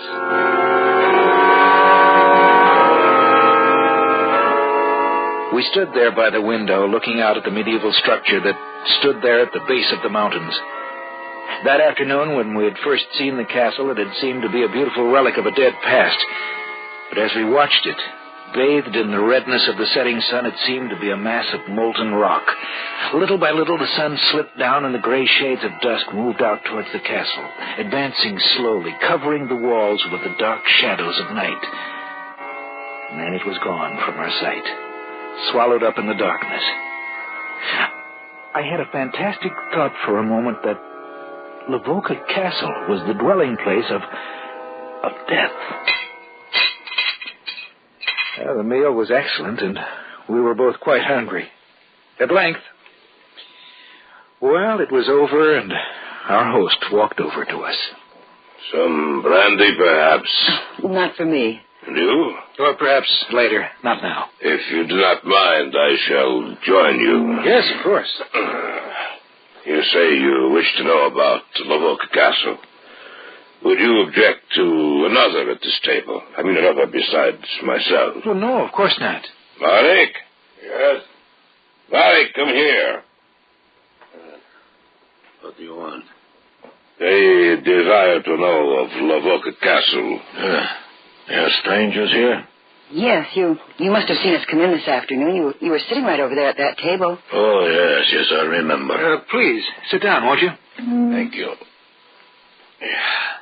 Yes, I know of the castle. Perhaps more than anyone. But we'd like to learn some of its history. I will tell you the story. Then we shall see whether you are still interested in Lavoca Castle. The castle was built centuries ago, sometime in the late 1600s. It was built by Drago, the first and only Baron of Lavoca, a man renowned for his cruelty and his prowess in the arts of war. War was his life, the only life he knew, and he lived for the feel of a strong blade in his hand. He lived for one purpose, to kill. It is said that the only thing Drago feared was death. He dealt with it almost every day of his life, yet he feared it. He feared the day that he would die. It is said that he made a pact with Satan himself so that he would not die. This is the legend. One night, shortly after sunset, in the dead of winter, they say a carriage drove through here. A carriage drawn by 4 coal-black horses. Get out there! Get out! The carriage, too, was black, and the driver was clothed in a livery of black. He whipped the horses and drove them as if his life depended on it. Get out there! Get out! No one saw who rode inside the carriage, but on its heels there ran a pack of snarling, howling wolves. Those who saw what happened that night were frightened almost to death. The carriage drove straight to the gate of Lavoca Castle. And the huge drawbridge was lowered to admit its entrance. The carriage rumbled across it, but the pack of black wolves stayed outside. They stayed outside, and the sound of their howling voices drifted back to this town, and the people were afraid. People looked up towards the castle, and they said it was bathed in an eerie luminescence. The visitor to the castle was there for the better part of 3 hours. And then the drawbridge was lowered again, and the carriage rumbled out. It seemed to be going even faster. And the driver whipped and drove the horses. Till their mouths were white with foam and their eyes wide with fear. The carriage rushed through the center of the town, and the people were so afraid they turned their eyes away, lest by looking upon it they should die.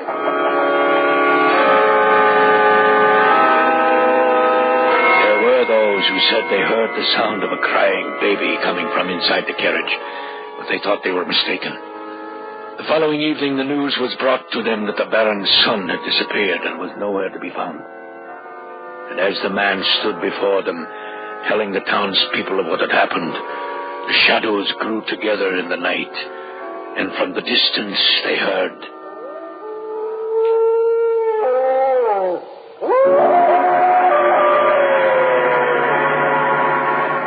You are listening to the tale of the Castle of Lavoca on tonight's journey down the corridors of the Hall of Fantasy. We'll return to our story in just a moment. And now back to tonight's story, entitled The Castle of Lavoca. We sat there around the large oak table and listened to a story so fantastic it defied description. There were 4 of us in that room, the innkeeper, Doris, and myself, and Mark, the storyteller. He continued with his story. The shadows grew together in the night, and from the distance they heard the howling cry of a wolf. The face of the Baron's servant blanched with fear, and he turned and made his way back to the castle. He never reached it alive. Well, of course, this is nothing but legend. Isn't that right? It is legend, yes, but it is also truth. But it can... What Marek says is true. I would stake my life on it. Let him go on with the story. I'd like a little brandy first. I thought perhaps you might. For you? Thank you, no.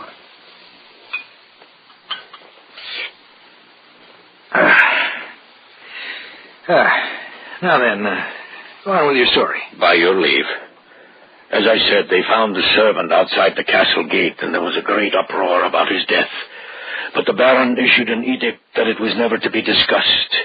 And of course the people obeyed him, for by now they lived in superstitious fear of the Baron. I must add that the night the carriage appeared, that night the Baron's son was carried away. The war began. Of course, the Baron went off to the war and distinguished himself in the field. The war was over in due time, and the Baron returned to Lavoca Castle. He lived a quiet life in the years that followed. But 21 years to the night his son disappeared, it happened again. Again, it was a cold winter's night. The snow crunched under your feet, and the air was brisk and biting. From the north, the wind began to blow. Then, from out of the night, the carriage appeared again. It was exactly the same as that which had happened 21 years before. Get there! It was the same driver, the same carriage, and it even appeared to be the same horses. It flashed through the town and up the road leading to the castle, and in the back of it, the devil dogs ran, snarling and howling. Until the carriage rolled into the castle, and they sat outside as they had a generation before.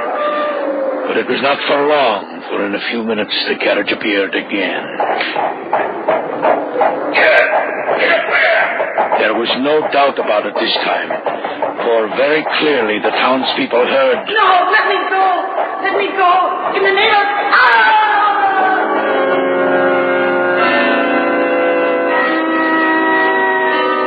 And in another moment the carriage was gone.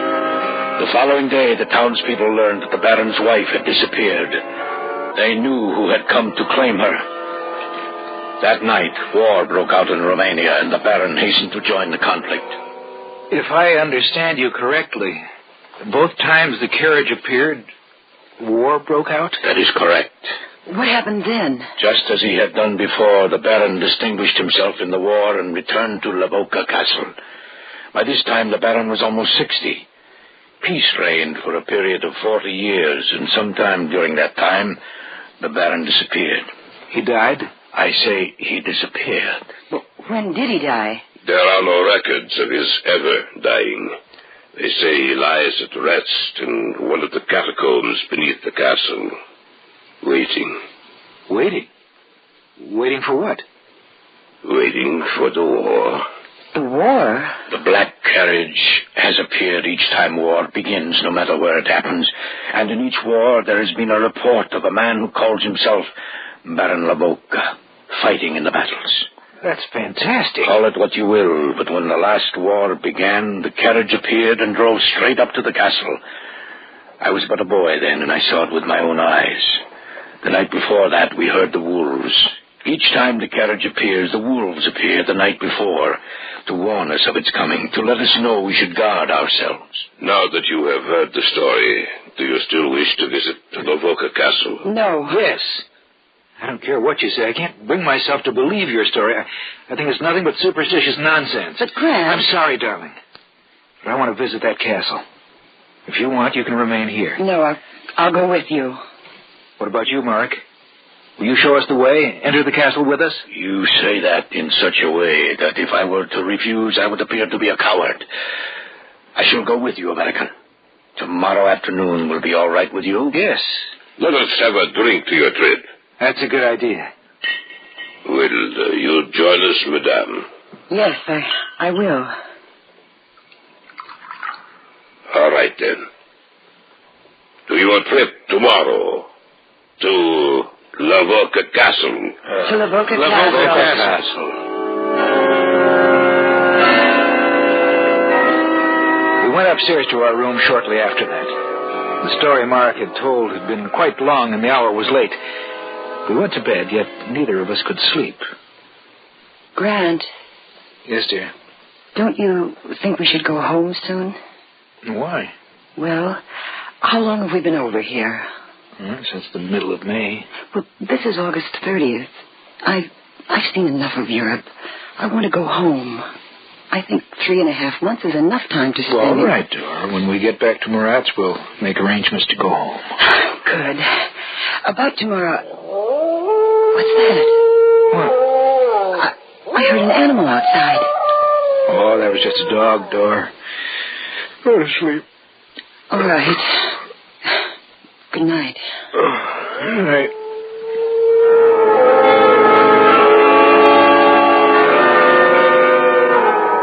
It was the following afternoon.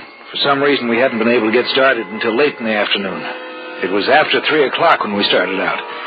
We discarded our bicycles in favor of horses, which Mark had been able to procure for us. The trip up to Lavoca Castle was uneventful, and within an hour we stood at the edge of the drawbridge, looking into the courtyard. Shall we go across? Of course. It doesn't show any signs of age. It has been perfectly preserved. I'll take you on a tour of the inside. We can leave the horses here.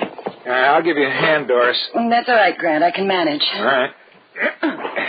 Now, just follow me. Mark led across the courtyard and into the gray building.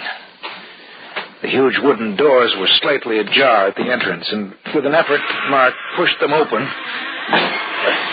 and led us inside. We were in a huge hall, which must have served as both a reception hall and a dining place. From there, he led us into the Baron's chambers, his wife's, which formed 2 sides of the massive triangle. Members of the retinue must have occupied the 3rd side of the triangle. We visited each of the 3 towers which looked out across the countryside, giving a clear view of anything approaching. And then Marek led us down into the cells beneath the castle. Coming finally to another stairway, he turned to me. This leads down into the catacombs. Well, let's go down and take a look at them. Perhaps we... Oh, nonsense, Dor. We both have flashlights. I see you brought a gun, Mark. Nothing could hurt us. Let's go. All right. Oh, it seems colder down here. Yes, it does. I shall show you where they say Drago is sleeping. What time is it, Grant? Well, it's 7:30. Yes, we have been in the castle for several hours. We have been down here in the lower sections where there is no light for over an hour. I shall show you the Baron's resting place, and then we shall return to the inn. This is the chamber where he sleeps. Oh, Grant, there is someone in here. But this isn't a joke, is it, Mark? I have never been down here before. It is no joke, as you call it. I want to have a look at him. No, Grant, don't. I can't believe it. This man seems to be sleeping, yet he's not breathing. Let's get out of here, Grant. All right. I've been nervous ever since I heard that dog last night. You say you heard the dog? Yes. There are no dogs in this area. No animal will come within miles of the town and castle. The animals fear it. That was no dog you heard last night. You mean? We have no time to lose. We must get out of here. Follow me. Yes. It was the warning you heard. I knew we shouldn't have come. Don't worry, Dor. We'll get out of this. I wish I felt that sure. The horses are out in the courtyard. It won't be long now. The horses are on the other side.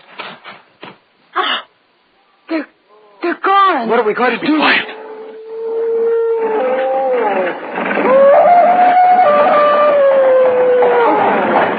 Get back over here in the shadows. Yes. Perhaps you will not see us. Grant, the drive. Be quiet. What's that noise? I don't know. The driver's pointing to the doorway. Oh. Grant. It's the Baron. Baron Lavoca. He's walking towards the carriage. Quiet. He's looking this way. Oh. He's turning away. He's getting into the carriage. Get up! Get up there!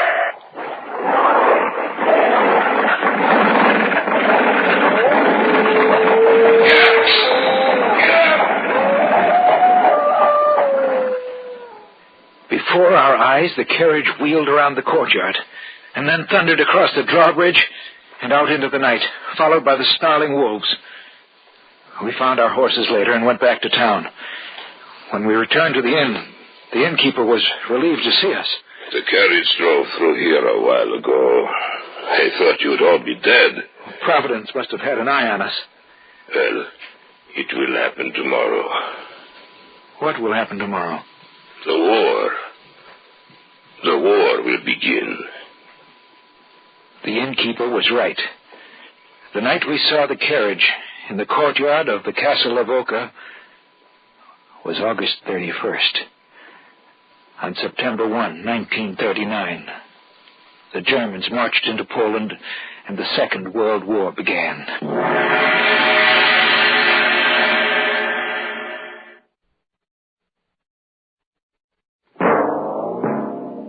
So runs tonight's tale of the unusual, the terrifying, the unknown.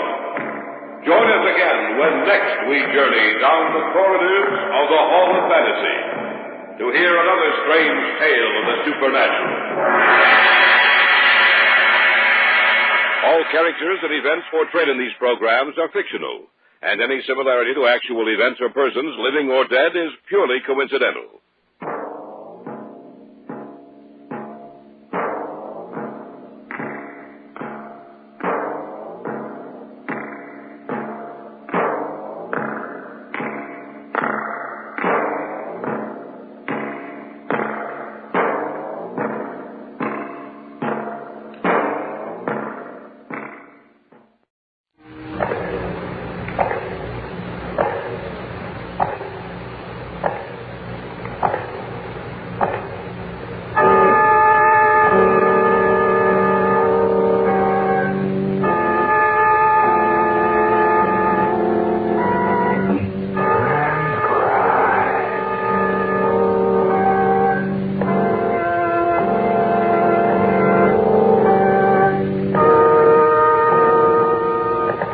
Come with me, my friend.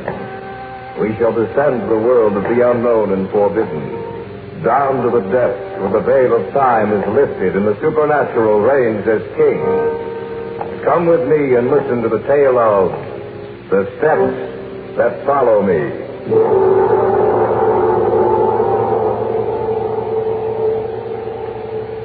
The Steps That Walk? Well, how did he come to get that name? Because people around here have seen him at night. But he's dead. That's right, he's dead. And they've seen him walking. It must be their imagination. Ain't their imaginations, I know. I've seen him myself. What are you trying to do? Frighten us? I ain't trying to frighten you none. I don't have to. You frighten me. Old Mr. Thomas, the death that walks. Because he'll come for you. He'll come for you.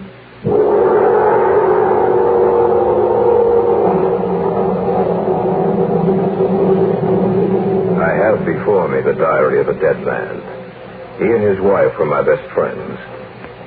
The words he's written down tell a tale so fantastic it's almost impossible to believe. Yet I know that Bill and Helen Mason lived the last few months of their lives in dread fear of the slow steps that followed them.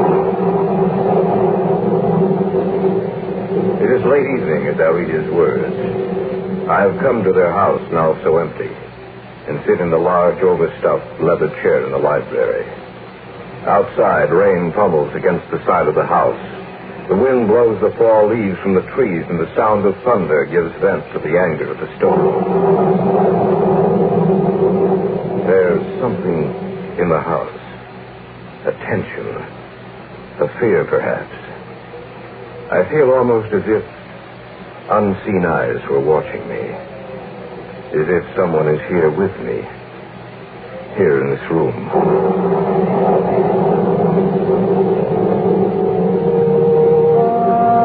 And so I stopped to read his diary. Living words from the pen of a man who sleeps forever. March 3rd. Today, Helen and I came across one of those delightful old southern mansions. We decided to stop and make a study of the place. And Helen was especially interested in taking some color pictures to illustrate our lecture series in the fall.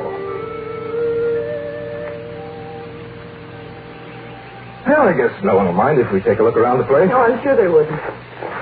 Oh, it's a shame that whoever owns the house and grounds let the place run down this way. It must have been beautiful in its day. I imagine it was, Helen. And the house could still be saved, renovated. Beautiful place. Oh, wait a minute. I'd like to get a shot from here. If that turns out, it'll make a nice picture. Helen, Mm-hmm. I wonder what that building is over there. Where? Right over there, just in back of the house.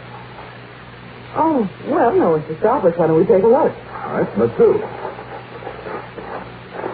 Can't understand why anyone would let the grounds and house deteriorate so. Well, it must have cost a lot of money to run a place as large as this, darling. The real estate office probably couldn't find a buyer. You're probably right. And notice the other building doesn't seem to be so run down. No. It's in remarkably fine condition. It must have been built a lot later than the house. Seems to be made of stone. Gray I stone. wonder what it's used for. Don't know. Actually, I believe that someone lived in the old house not too long ago, and I think probably the second building was constructed during that time. Well, it's a crime to let a beautiful old place run down like this. Well, here we are. Still, Yes, dear? it doesn't have any windows. Yes, I noticed that. Seems rather strange. Oh, well, maybe it was used for a store. Oh, look at the door. Well, what's the matter with it? I think the lock's broken. Yeah, you're right. Why don't you take a look inside? All right. The lock's all rusted through. There. Yeah, that does it. And now to see what's inside. Well, there might not be any windows, but there's a skylight that lets in the sun. Come on, let's go in. All right. Ooh. So cold. So I noticed. Helen, What's there in the center of the floor? that's just what I was going to say. This isn't a storehouse by any stretch of the imagination. It's a mausoleum. That thing in the center of the floor is a sarcophagus. Stone coffin. There's nothing else in here. Just that thing in the center. And yet I feel as if it's crowded. As if there are things here that we can't see. That's nonsense, darling. Hey, look, notice how the sun falls across the head of the sarcophagus. Wait, I wonder if we're light enough to take a picture. I doubt it, but you could try. Well, I might as well if it turns out that. What are you two doing in here? We noticed the lock was broken, and so we came on in. You shouldn't have done that. Why not? We didn't do any harm. I'm sure of that, but he won't like it. Who won't like it? The thing that sleeps in that stone coffin. What are you talking about? Just what it says. You didn't notice the writing over the door when you came in, did you? What writing? You didn't notice it then. That's a shame. Because you didn't know what you was getting into. Getting into? Look, I'm sorry, but I just don't understand. We didn't hurt anything. We're not intending to steal anything. Well, that don't make no difference. He doesn't care what your reasons were. Who? They called him Mr. Thomas when he was living. They call him the Death that Walks now that he's dead. The Death that Walks? Well, how did he come to get that name? Because people around here have seen him at night. But he's dead. That's right, he's dead. And they've seen him walking. That must be their imagination. It ain't their imagination. I know. I've seen him myself. What are you trying to do? Frighten us? I ain't trying to frighten you now. I don't have to. You frighten you. Old Mr. Thomas. The Death that Walks. I think we'd better go, Bill. You don't believe what I'm telling you. That's all right with me. I don't care what you believe. But you listen to what I'm saying now. If I was you, I'd get away from here as fast as I could. Not just from this place, but from the town, this part of the country. Why? You want me to tell you a little of the story? Yes. All right. Maybe you'll believe me then. Old Thomas came here from someplace in Europe. I say old, but he really wasn't old. Just seemed that way. He brought the house and grounds here and had them cleaned up till the place looked like it was brand new. And he started building this here building. There's something funny about Thomas, something in his eyes that make you frightened of him. His eyes, they look like the eyes of a dead man. He didn't act like anyone I ever knew. He was always talking about death. Always tells me he could come back after death. I was the caretaker then, just like I am now.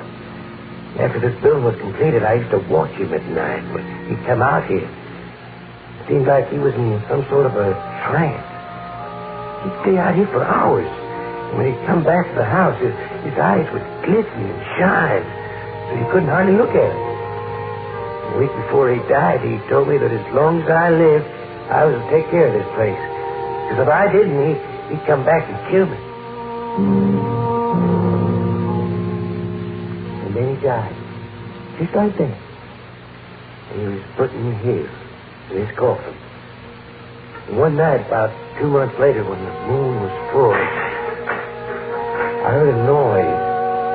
And when I come out to look, I saw the door to this place open. And him come out in the moonlight. And I could hear his footsteps. It sounded queer and hollow-like. And I turned around and I could see his face in the moonlight. Pale and pasty, sick-looking. And those eyes of his seemed like 2 burning coals of fire. He seemed to be looking at me. And I heard him say, "They have disturbed me, and the moon has awakened me. I shall follow them." That's what he said. And I heard it just as plain as you're hearing me. And then he vanished in the night. Towards morning, I heard his footsteps again. And I heard that big iron door closing. And I knew he was back.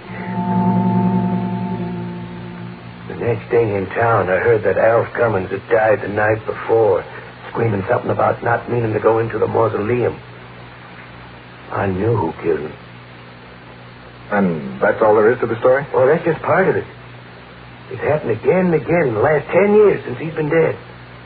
Folks around here say he'll follow you wherever you go if you come inside here. Well, in that case, why haven't you been killed? Because he needs me. He ain't going to kill me. But if I was you, I'd get out of this part of the country just as soon as I could. Let's go back to the hotel, Bill. Yes, all right, dear. You going to get away from here? Yes, we'd better get going. I wish I'd have been here when you come, but I was in town getting this lock. You can't go around leaving this door unlocked.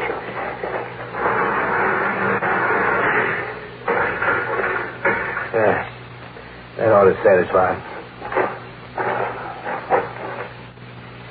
There's the inscription, Bill. Yeah, that's the writing I mean. Got a nice sentiment, ain't it? If you enter here, into the realm of death, I shall follow you and bring him with me. March 3rd, later. I sit here and write these words. It's quite late and the moon has risen full in the sky. Helen is standing by the window looking out. For some reason, I am frightened. And yet I know that a few months from now I shall only laugh at the memory of my fright. However, in the morning, I do believe that we will leave this place. All through? Yes, for tonight at least. I think we'll be leaving tomorrow, Helen. Oh, I'm glad. I don't believe the caretaker's still in. Yet I'm afraid. Yeah. It's a beautiful night. Yes, isn't it? That moon's so big and full that it could... Bill, Yes, dear? look down there at the street. There's a man down there. There's nothing to be... Bill! He's looking straight up at us. And pointing to us. Look at his face, Bill. Look at his face. Pale, pasty looking. And his eyes like 2 burning coals of fire. You are listening to the tale of The Steps That Follow Me.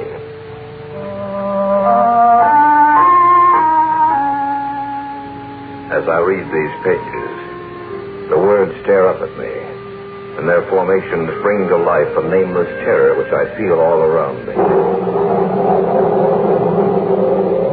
How Outside, the storm still rages. Yet the sound of it fades from my mind as the terror in the pages of the volume I hold before me becomes increasingly apparent.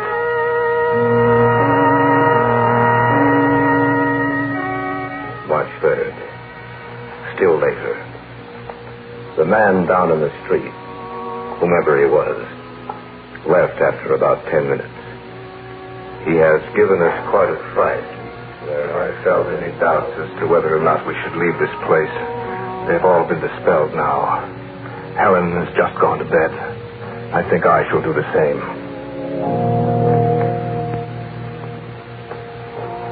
If we're going to leave in the morning, you'd better get to sleep, Bill. I want to get out of here as soon as I can. Yes, I was just coming to bed, Helen. That man we saw. Yes? It might be only coincidence. Do you really believe that, Helen, or are you trying to talk yourself into it? I guess I'm trying to rationalize it. I'm afraid I'm not doing a very good job of it. I don't know what to believe. It could be coincidence, but somehow I'm afraid it isn't. Then you think so? Maybe. Now, don't worry about it, Helen. By tomorrow we'll be several hundred miles from here. And I doubt if whomever it was will follow us.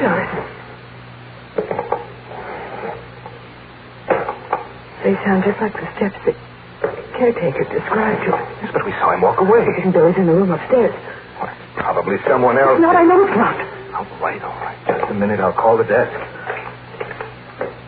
This is William Mason in 316. Can you tell me who has the room directly above mine? Clerk's going to check. Yes? Oh, I see. No, thank you very much. What did the clerk say? The room directly above ours is unoccupied.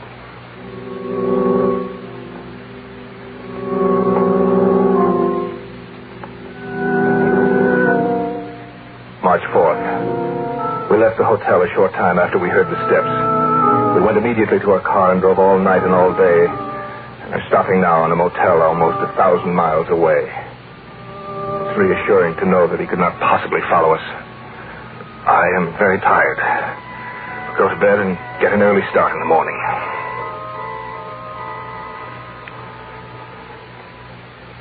Helen, you asleep? No. What are you thinking about? The words that were written above the mausoleum door. If you enter here into the realm of death, I shall follow you and bring him with me.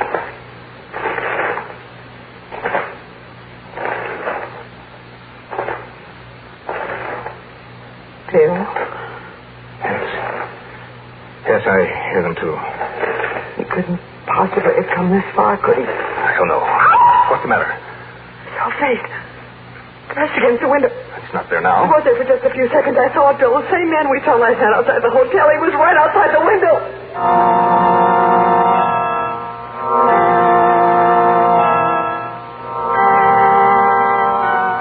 March 5th. This morning when I went in to pay the bill, the man who owns the motel said a strange, pasty-faced man had been in earlier and told him to tell me that he would follow me.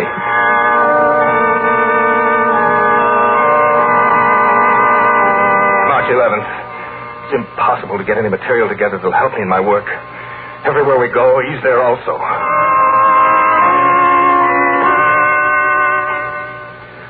March 16th. Yeah, Mr. Mason, this guy said it was all right for you to go on ahead because he was going to follow you.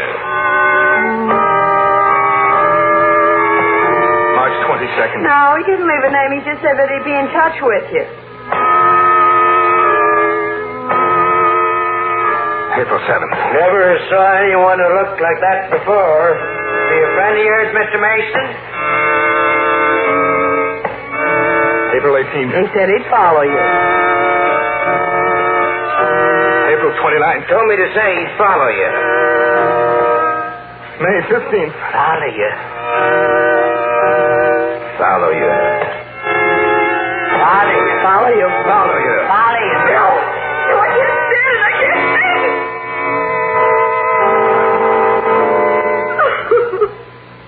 I wish there was something I could do, Helen, but there's nothing. I've done my best, Wilson, but I can't. I want to go home.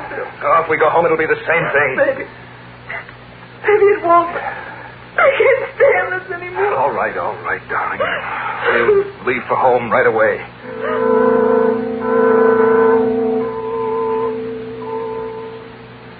June 23rd. We arrived home this evening. I called Gary as soon as I could.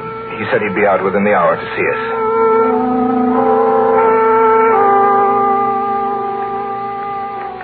He wasn't able to help us in any way. I really didn't expect any help. I was hoping that he might be able to offer some concrete suggestion as to what to do. However, last night was the first night in months that we haven't been aware of his presence. Maybe Helen is right. Perhaps he won't follow us here. July 3rd. We've not seen or heard anything unusual since we first came home. I feel as a man might feel who has been given a new lease on life.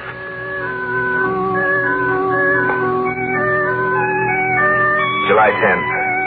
Still nothing.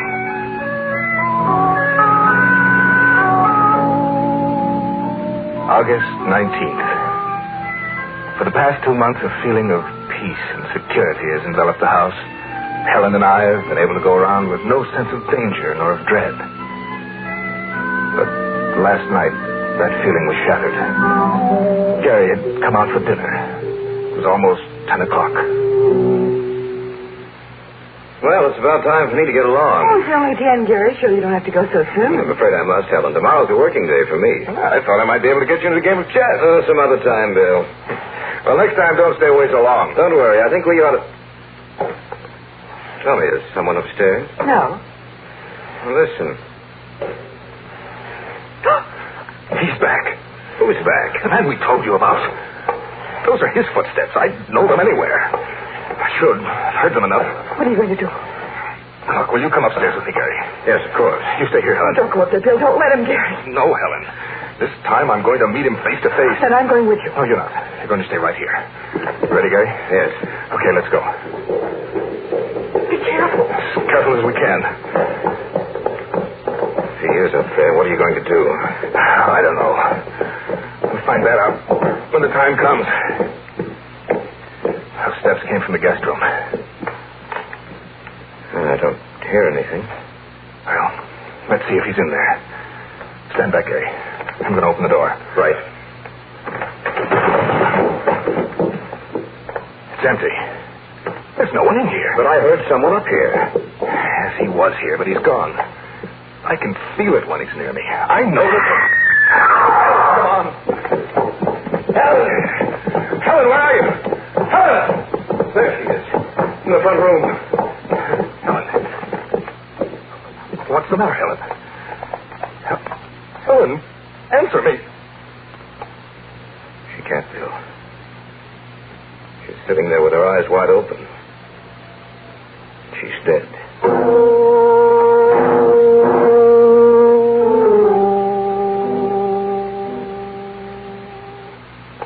August 23rd. We buried her today. As I sit here in the empty house writing this, I know that Thomas will come for me, too. I am writing this in the hope that someone will find it, read it, and maybe understand my death. It's lonely here, yet suddenly I have the feeling that I'm not alone. Someone is here with me.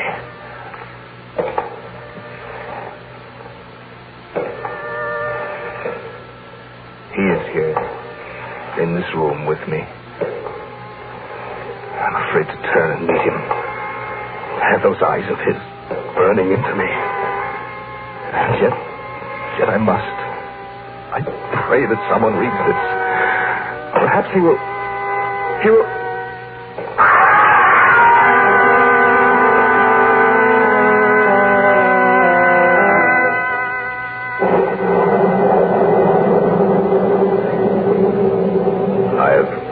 Manuscript in full. The August 23rd entry was the last he ever made. The feeling of creeping horror that runs through the pages has imparted itself to me. And I sense that someone is here with me. Of course, I realize that it's only my imagination. But I can't shake that feeling.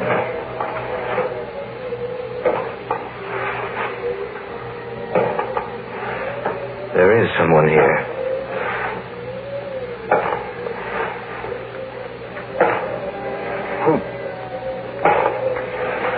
Who are you?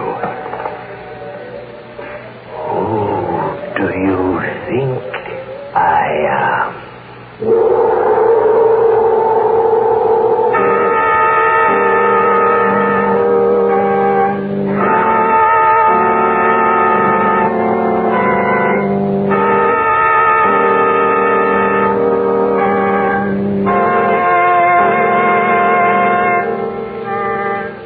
Characters and events portrayed on this program are fictional, and any resemblance to actual persons living or dead or to actual events is purely coincidental. Featured on this program were Carl Grayson as William Mason, Eloise Comer as Helen Mason, Richard Thorne as Gary, and Sam Siegel as the caretaker.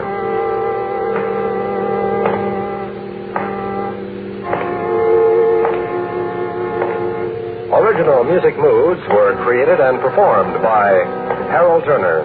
These programs are directed by Leroy Alliger, written and produced by Richard Thorne. Your announcer is George Bauer. This program came from Chicago.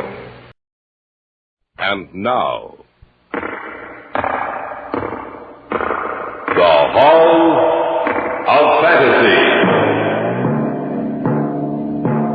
Welcome to the Hall of Fantasy. Welcome to the series of radio dramas dedicated to the supernatural, the unusual, and the unknown. Come with me, my friends. We shall descend to the world of the unknown and forbidden, down to the depths where the veil of time is lifted, and the supernatural reigns as king. Come with me and listen to the tale of the Hangman's Rope.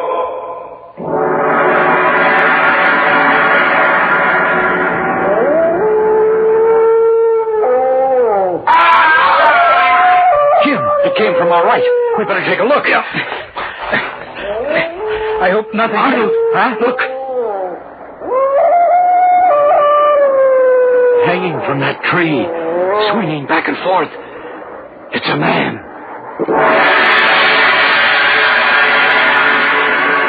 The Hall of Fantasy will present the Hangman's Rope in just a moment. And now for our story. An original tale of fantasy entitled The Hangman's Rope.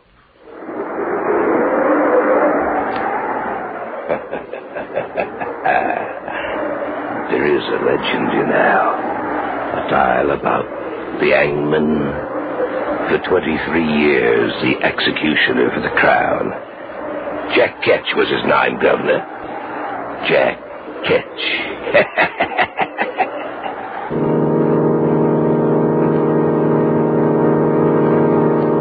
I remember we were on our way back from the lake, Jim and Carol and I. And for some reason, we started back to the city later than usual. We hadn't been driving for more than half an hour when one of those sudden spring storms... Now, where did that come from? Someone said there might be a storm tonight, but I thought we'd be home before it broke. Well, we'd better put the wipers on. We started back too late tonight. What was it that held us up, Jim? I don't know. A lot of things. When I finally looked at my watch, I couldn't believe my eyes. Yeah. Arnold, look out. There's a man right in front of the car. You stay here, Carol. Come on, Arnie. We'd better take a look. Yeah, right. We didn't hit him, did we? I don't think so. Now, why would someone be out in the middle of the road on a night like this? There's a lot of crazy people in this world, Arnie. He must have been one of them. Yeah, I'm getting soaked. Now, he was just about here. I can't understand. Jim, look. Where? There beside the tree. I don't see anything. I guess I was wrong. You know, for a minute I thought I saw someone hanging from that tree. Oh, you must have been mistaken. You know, I can't figure this out, Arnie. That guy was out here on the road right in front of us. I saw him just as plain as day. But now there's no one around. We'd better get back to the car. Yeah, that's for sure. There's no sense looking back at that tree, Arnie. There's nothing back there. I don't know. I thought I saw someone swinging their back and forth with a rope around his neck. No, you couldn't have. Maybe it was some kind of optical illusion. It could have been a shadow or a branch or anything. Yeah, that's right. Anything. Well, there's the car. You two must like it out there in the rain. Are you kidding? No, I'm not. All the time that you were out there in the rain, the man you almost hit was talking to me. What did you say? You heard me. Oh, now, sis, wait a minute.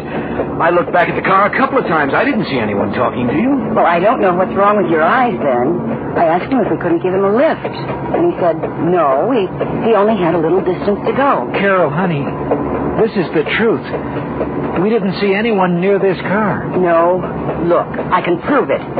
He insisted I take this... Oh, that's strange. What? He was such an unusual man. Not American. He insisted that I accept a ring from him. Practically forced it on me. I put it in my pocket, and now it's gone. And in its place is a funny little piece of rope. Shaped like a hangman's noose.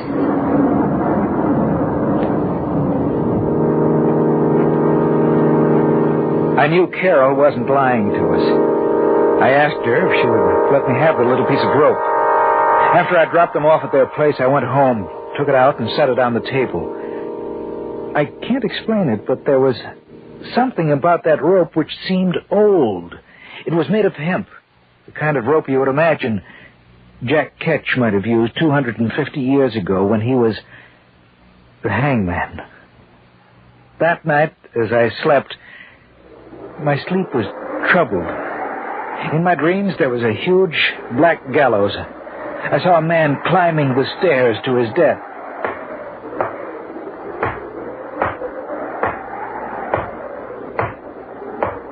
He reached the top and stood there. Standing beside him was a black-hooded man. He raised his hand and... the trap door sprung open. There was a scream. And then I saw this man swinging back and forth. His face was hidden from me, yet there was something strangely familiar about him. I felt as if I knew him quite well. We'll return to the tale of the Hangman's Rope in just a moment. Back now to our tale of fantasy entitled The Hangman's Rope. When I awoke from my dream, I couldn't get back to sleep. For in the black blankness of sleep, I had come into contact with death. As the morning approached, I fell into a nervous sleep. I was awakened...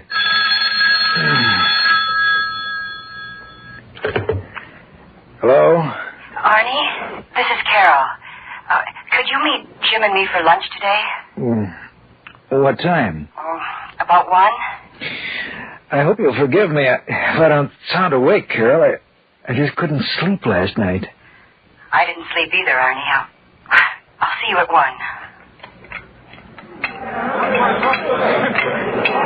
Then I guess I wasn't the only one who missed out on sleep last night, huh? That's right. I don't know what it was, but I had the craziest dream. When I woke up, I couldn't get back to sleep. That's what happened to me, too. What kind of dream was it, Carol? Well, everything was dark and gloomy. I seemed to be watching an execution, an old-time execution, maybe 200 or 300 years old. A man walked up the steps of the gallows. Another man was there with a black hood over his head. He raised his arm. The trapdoor opened, And the man swung back and forth, and there was something familiar about him. Isn't that right? Yes, but how did you know? Because my dream was the same as yours, Sis. Exactly the same.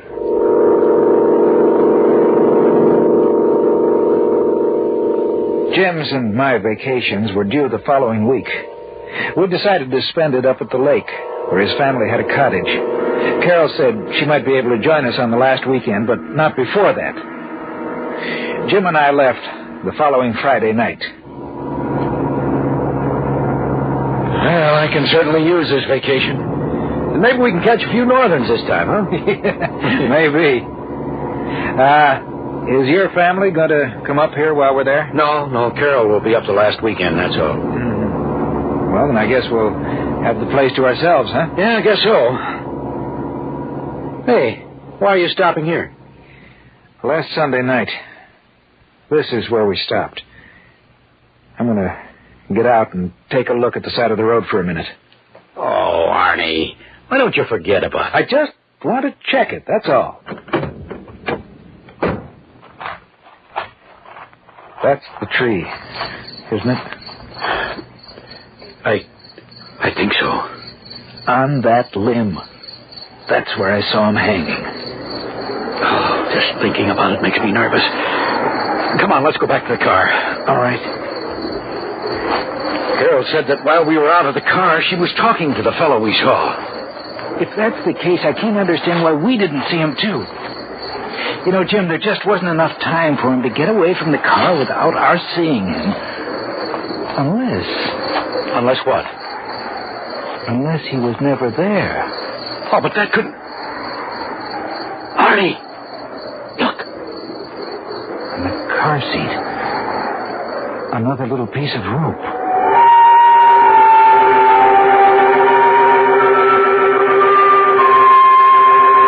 Before I could stop him, Jim threw the little noose out into the darkness. A little piece of rope, an inanimate thing, coiled and twisted, which somehow seemed to be alive. We reached the cottage perhaps half an hour later, and though we were both disturbed by what had happened, still it didn't interfere with our sleep. The next day, we went out fishing early, had little luck, and were on our way back to the cottage when the woman who owned the property next door stopped us. Good morning, Mr. Stanley. Oh, good morning, Mrs. Bennett. Out for the weekend? Well, for the next 2 weeks. Oh, excuse me, Mrs. Bennett, this is Arnold Slade. Pleased to meet you, Mr. Slade. Well, thank you. Same here. You must be that young man that Carol's going to marry. Yes, that's right. She'll make you a fine wife, Mr. Slade. Yes. The reason I stopped you, Mr. Stanley, is this. There's something strange going on out here. Oh, what do you mean? Well, the constable came by the other day and asked me if I'd seen any strangers here. A couple of people have died over on the other side of the lake. And the constable ain't been able to find out what happened. How did these people die? Well, that's what's so strange about it. Both of them were killed by hanging. Hanging? That's right. Old Mr. Taylor, who lived about a mile down by the shore, he was one of them, and he couldn't hardly walk. They found him swinging from a tree, but he was several feet off the ground, and nobody can figure out how he got up there. What the woman had said frightened me. It seemed as if we were getting deeper and ever more deeply into something from which we would never be able to get away. That night, it was Saturday, Jim and I went out for a walk. It was a particularly dark night. The moon was obscured by clouds, and as we walked along, I could hear the chirping of many crickets, and occasionally a bullfrog's hoarse voice raised in protest. Arnold, this thing has me worried. In what way, Jim? This whole thing. Last Sunday night and today when we stopped by the tree. And then what Mrs. Bennett told us. I've been thinking about it, too. Well, that's strange. What? The crickets have suddenly stopped. It's too quiet. Jim, it came from over there. We better take a look. Yeah. Just as you said. There must be something terribly wrong up here. I hope nothing... Huh? Look. Hanging from that tree, swinging back and forth. It's a man. What are we going to do? We better cut him down. No. We better call the authorities first. I guess you're right. Come on, Mrs. Bennett's got a phone. If we hurry, we may be able to get out a great deal of help to the authorities. Jim, did you notice how high that branch was? I saw it. Yes? Why, Mr. Stanley, it's you. Mrs. Bennett, may we use your phone? Well, I suppose so. Come in. Thanks. Thank you. But it's in the other room. Thanks. What's the matter, Mr. Slade? It looks like something's happened to upset you two. Well, it has. It certainly has. Constable, why, what's happened? We were out for a walk. Yes? We heard a scream. I think you'd better We get out ran here to where right away. the scream had We come found a from, dead man hanging from a we tree. found a man hanging from a tree. That's right, hanging. Yes, we'll stay here at Mrs. Bennett's. Yeah, thanks. Oh, what you're telling me the truth, young man? That's the truth, ma'am. Mr. Stanley, is what Mr. Slade told me the truth? I'm afraid it is. Oh, then no one is safe around here. I wonder who it was. What difference does that make, Mrs. Bennett? A man's been murdered. It makes a lot of difference, Mr. Slade. If it was Bill Roberts, then it was just like the other two. I saw him just the other day, and he said someone was playing a joke on him, that he'd been sent a little piece of rope shaped in the form of a noose. You are listening to the tale of the Hangman's Rope on this week's journey down the corridors of the Hall of Fantasy. We'll return to our story in just a moment. And now, back to our story, entitled The Hangman's Rope.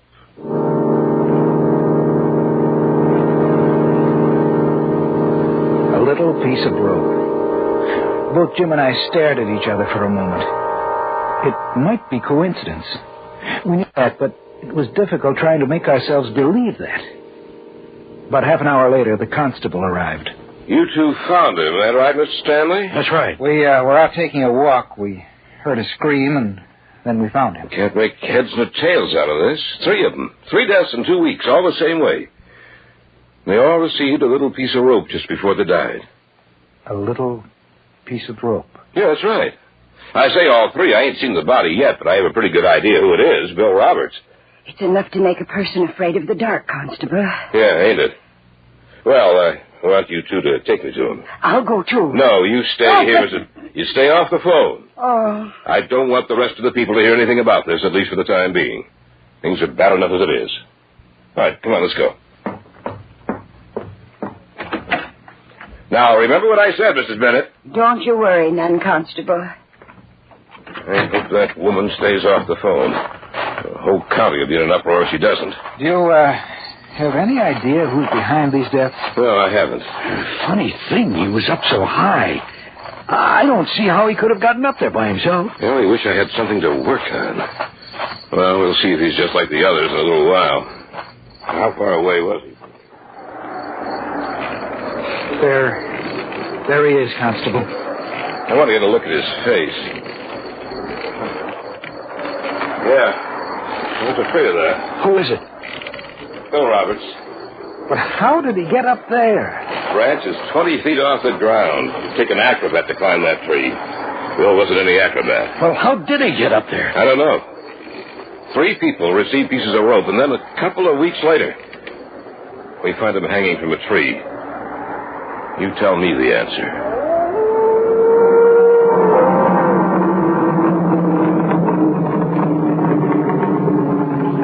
We cut him down, but it took almost an hour to get up on that branch to do it.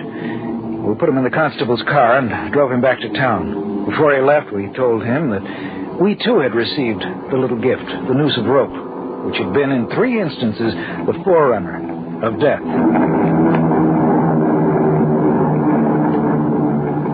When we got back to the cottage, we had a bite to eat, and seeing as we weren't in the mood to sleep, we sat down to read. I picked up a little book I hadn't seen before and read it from cover to cover. It held an eerie fascination, and I wasn't able to put it down till the last page had been turned, the last word read. Jim? Where did you get this book? I don't know. I don't think I've ever seen it before. Why? It looks like a first edition of 200 years ago. Let me see it. Here.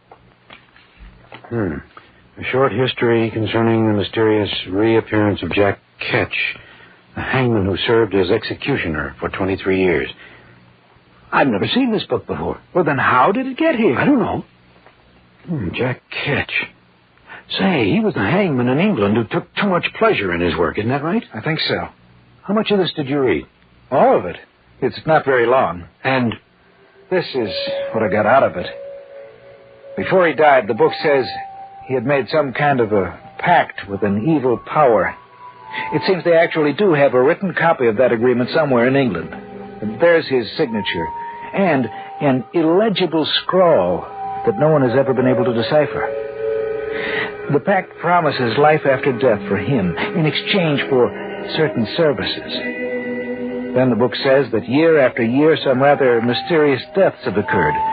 They find the victims hanging from the branch of a tree almost impossible to climb. And the book also says that each of the murdered people received a little piece of rope before their deaths, identical to the ones Jack Ketch used as executioner.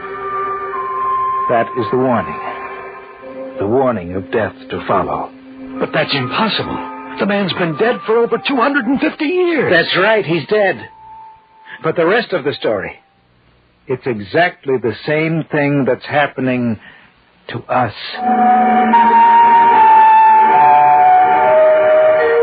2 days later, in late evening, the rest of the story unfolded.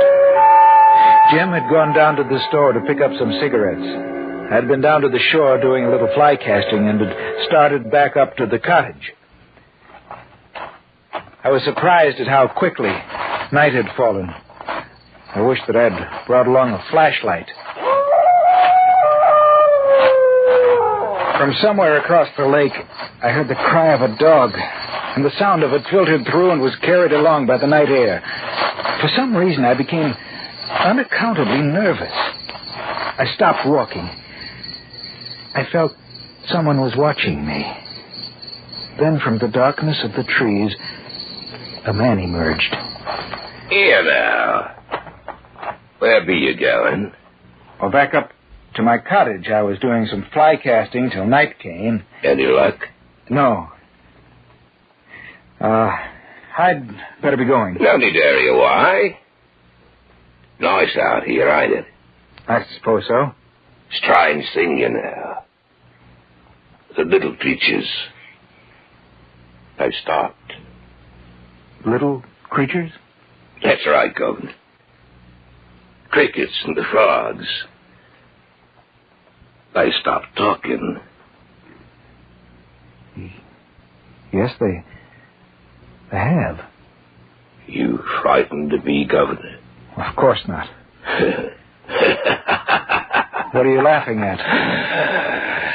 You wouldn't understand it, Governor. Is that you down there, Mr. Slade? Yes, Mrs. Bennett. Do you mind if I join you? No, of course not. Oh, good. I'd better be going, eh, Governor? I'll see you another time. Who are you talking to? I don't know. He just stepped out of the darkness, and there he was. Well, I guess he's gone now. Yes, I guess he is. Where's Mr. Stanley? He went down to pick up some cigarettes. He should be back soon. Oh, well, the constable told me to tell you that he'd be out tonight. Oh, thank you. Would you mind walking me back to my place, Mr. Slade? It's rather frightening out here when it's this dark. I'll be glad to. That man you were talking to, what did he look like? Well, I don't know. I couldn't see his face. He had an accent. It sounded like he might have come from London. Wait a minute. Huh? I can't understand it. The crickets and frogs, they've been starting and stopping all night. They must be afraid of something. time they stop... What'd you say? Every time they stop, something happens. Arnold, where are you? I'm walking Mrs. Bennett back to her cottage. Anything wrong? No. I got back from the store and I was wondering where you were. It's just that I have a strange feeling that something is going to happen. Let's go up to our place, Mrs. Bennett. Maybe the constable will want to see you, too. That's a good idea. Land sakes, Mr. Slade. The strangest things have been happening out here lately. Arnold! We'll be right there, Jim. Well, there's someone up here now. I thought I went... Jim! Something's wrong, Mr. Slade. I don't know. Jim! What's the matter? Answer me!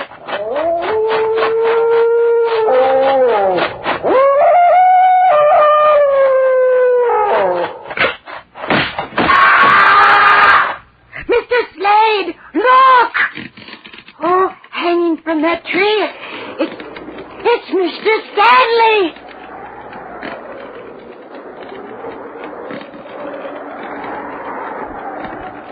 There is a legend, you know. A pile about the hangman. For 23 years, the executioner for the crown. Jack Ketch was his name, Governor. Jack Ketch.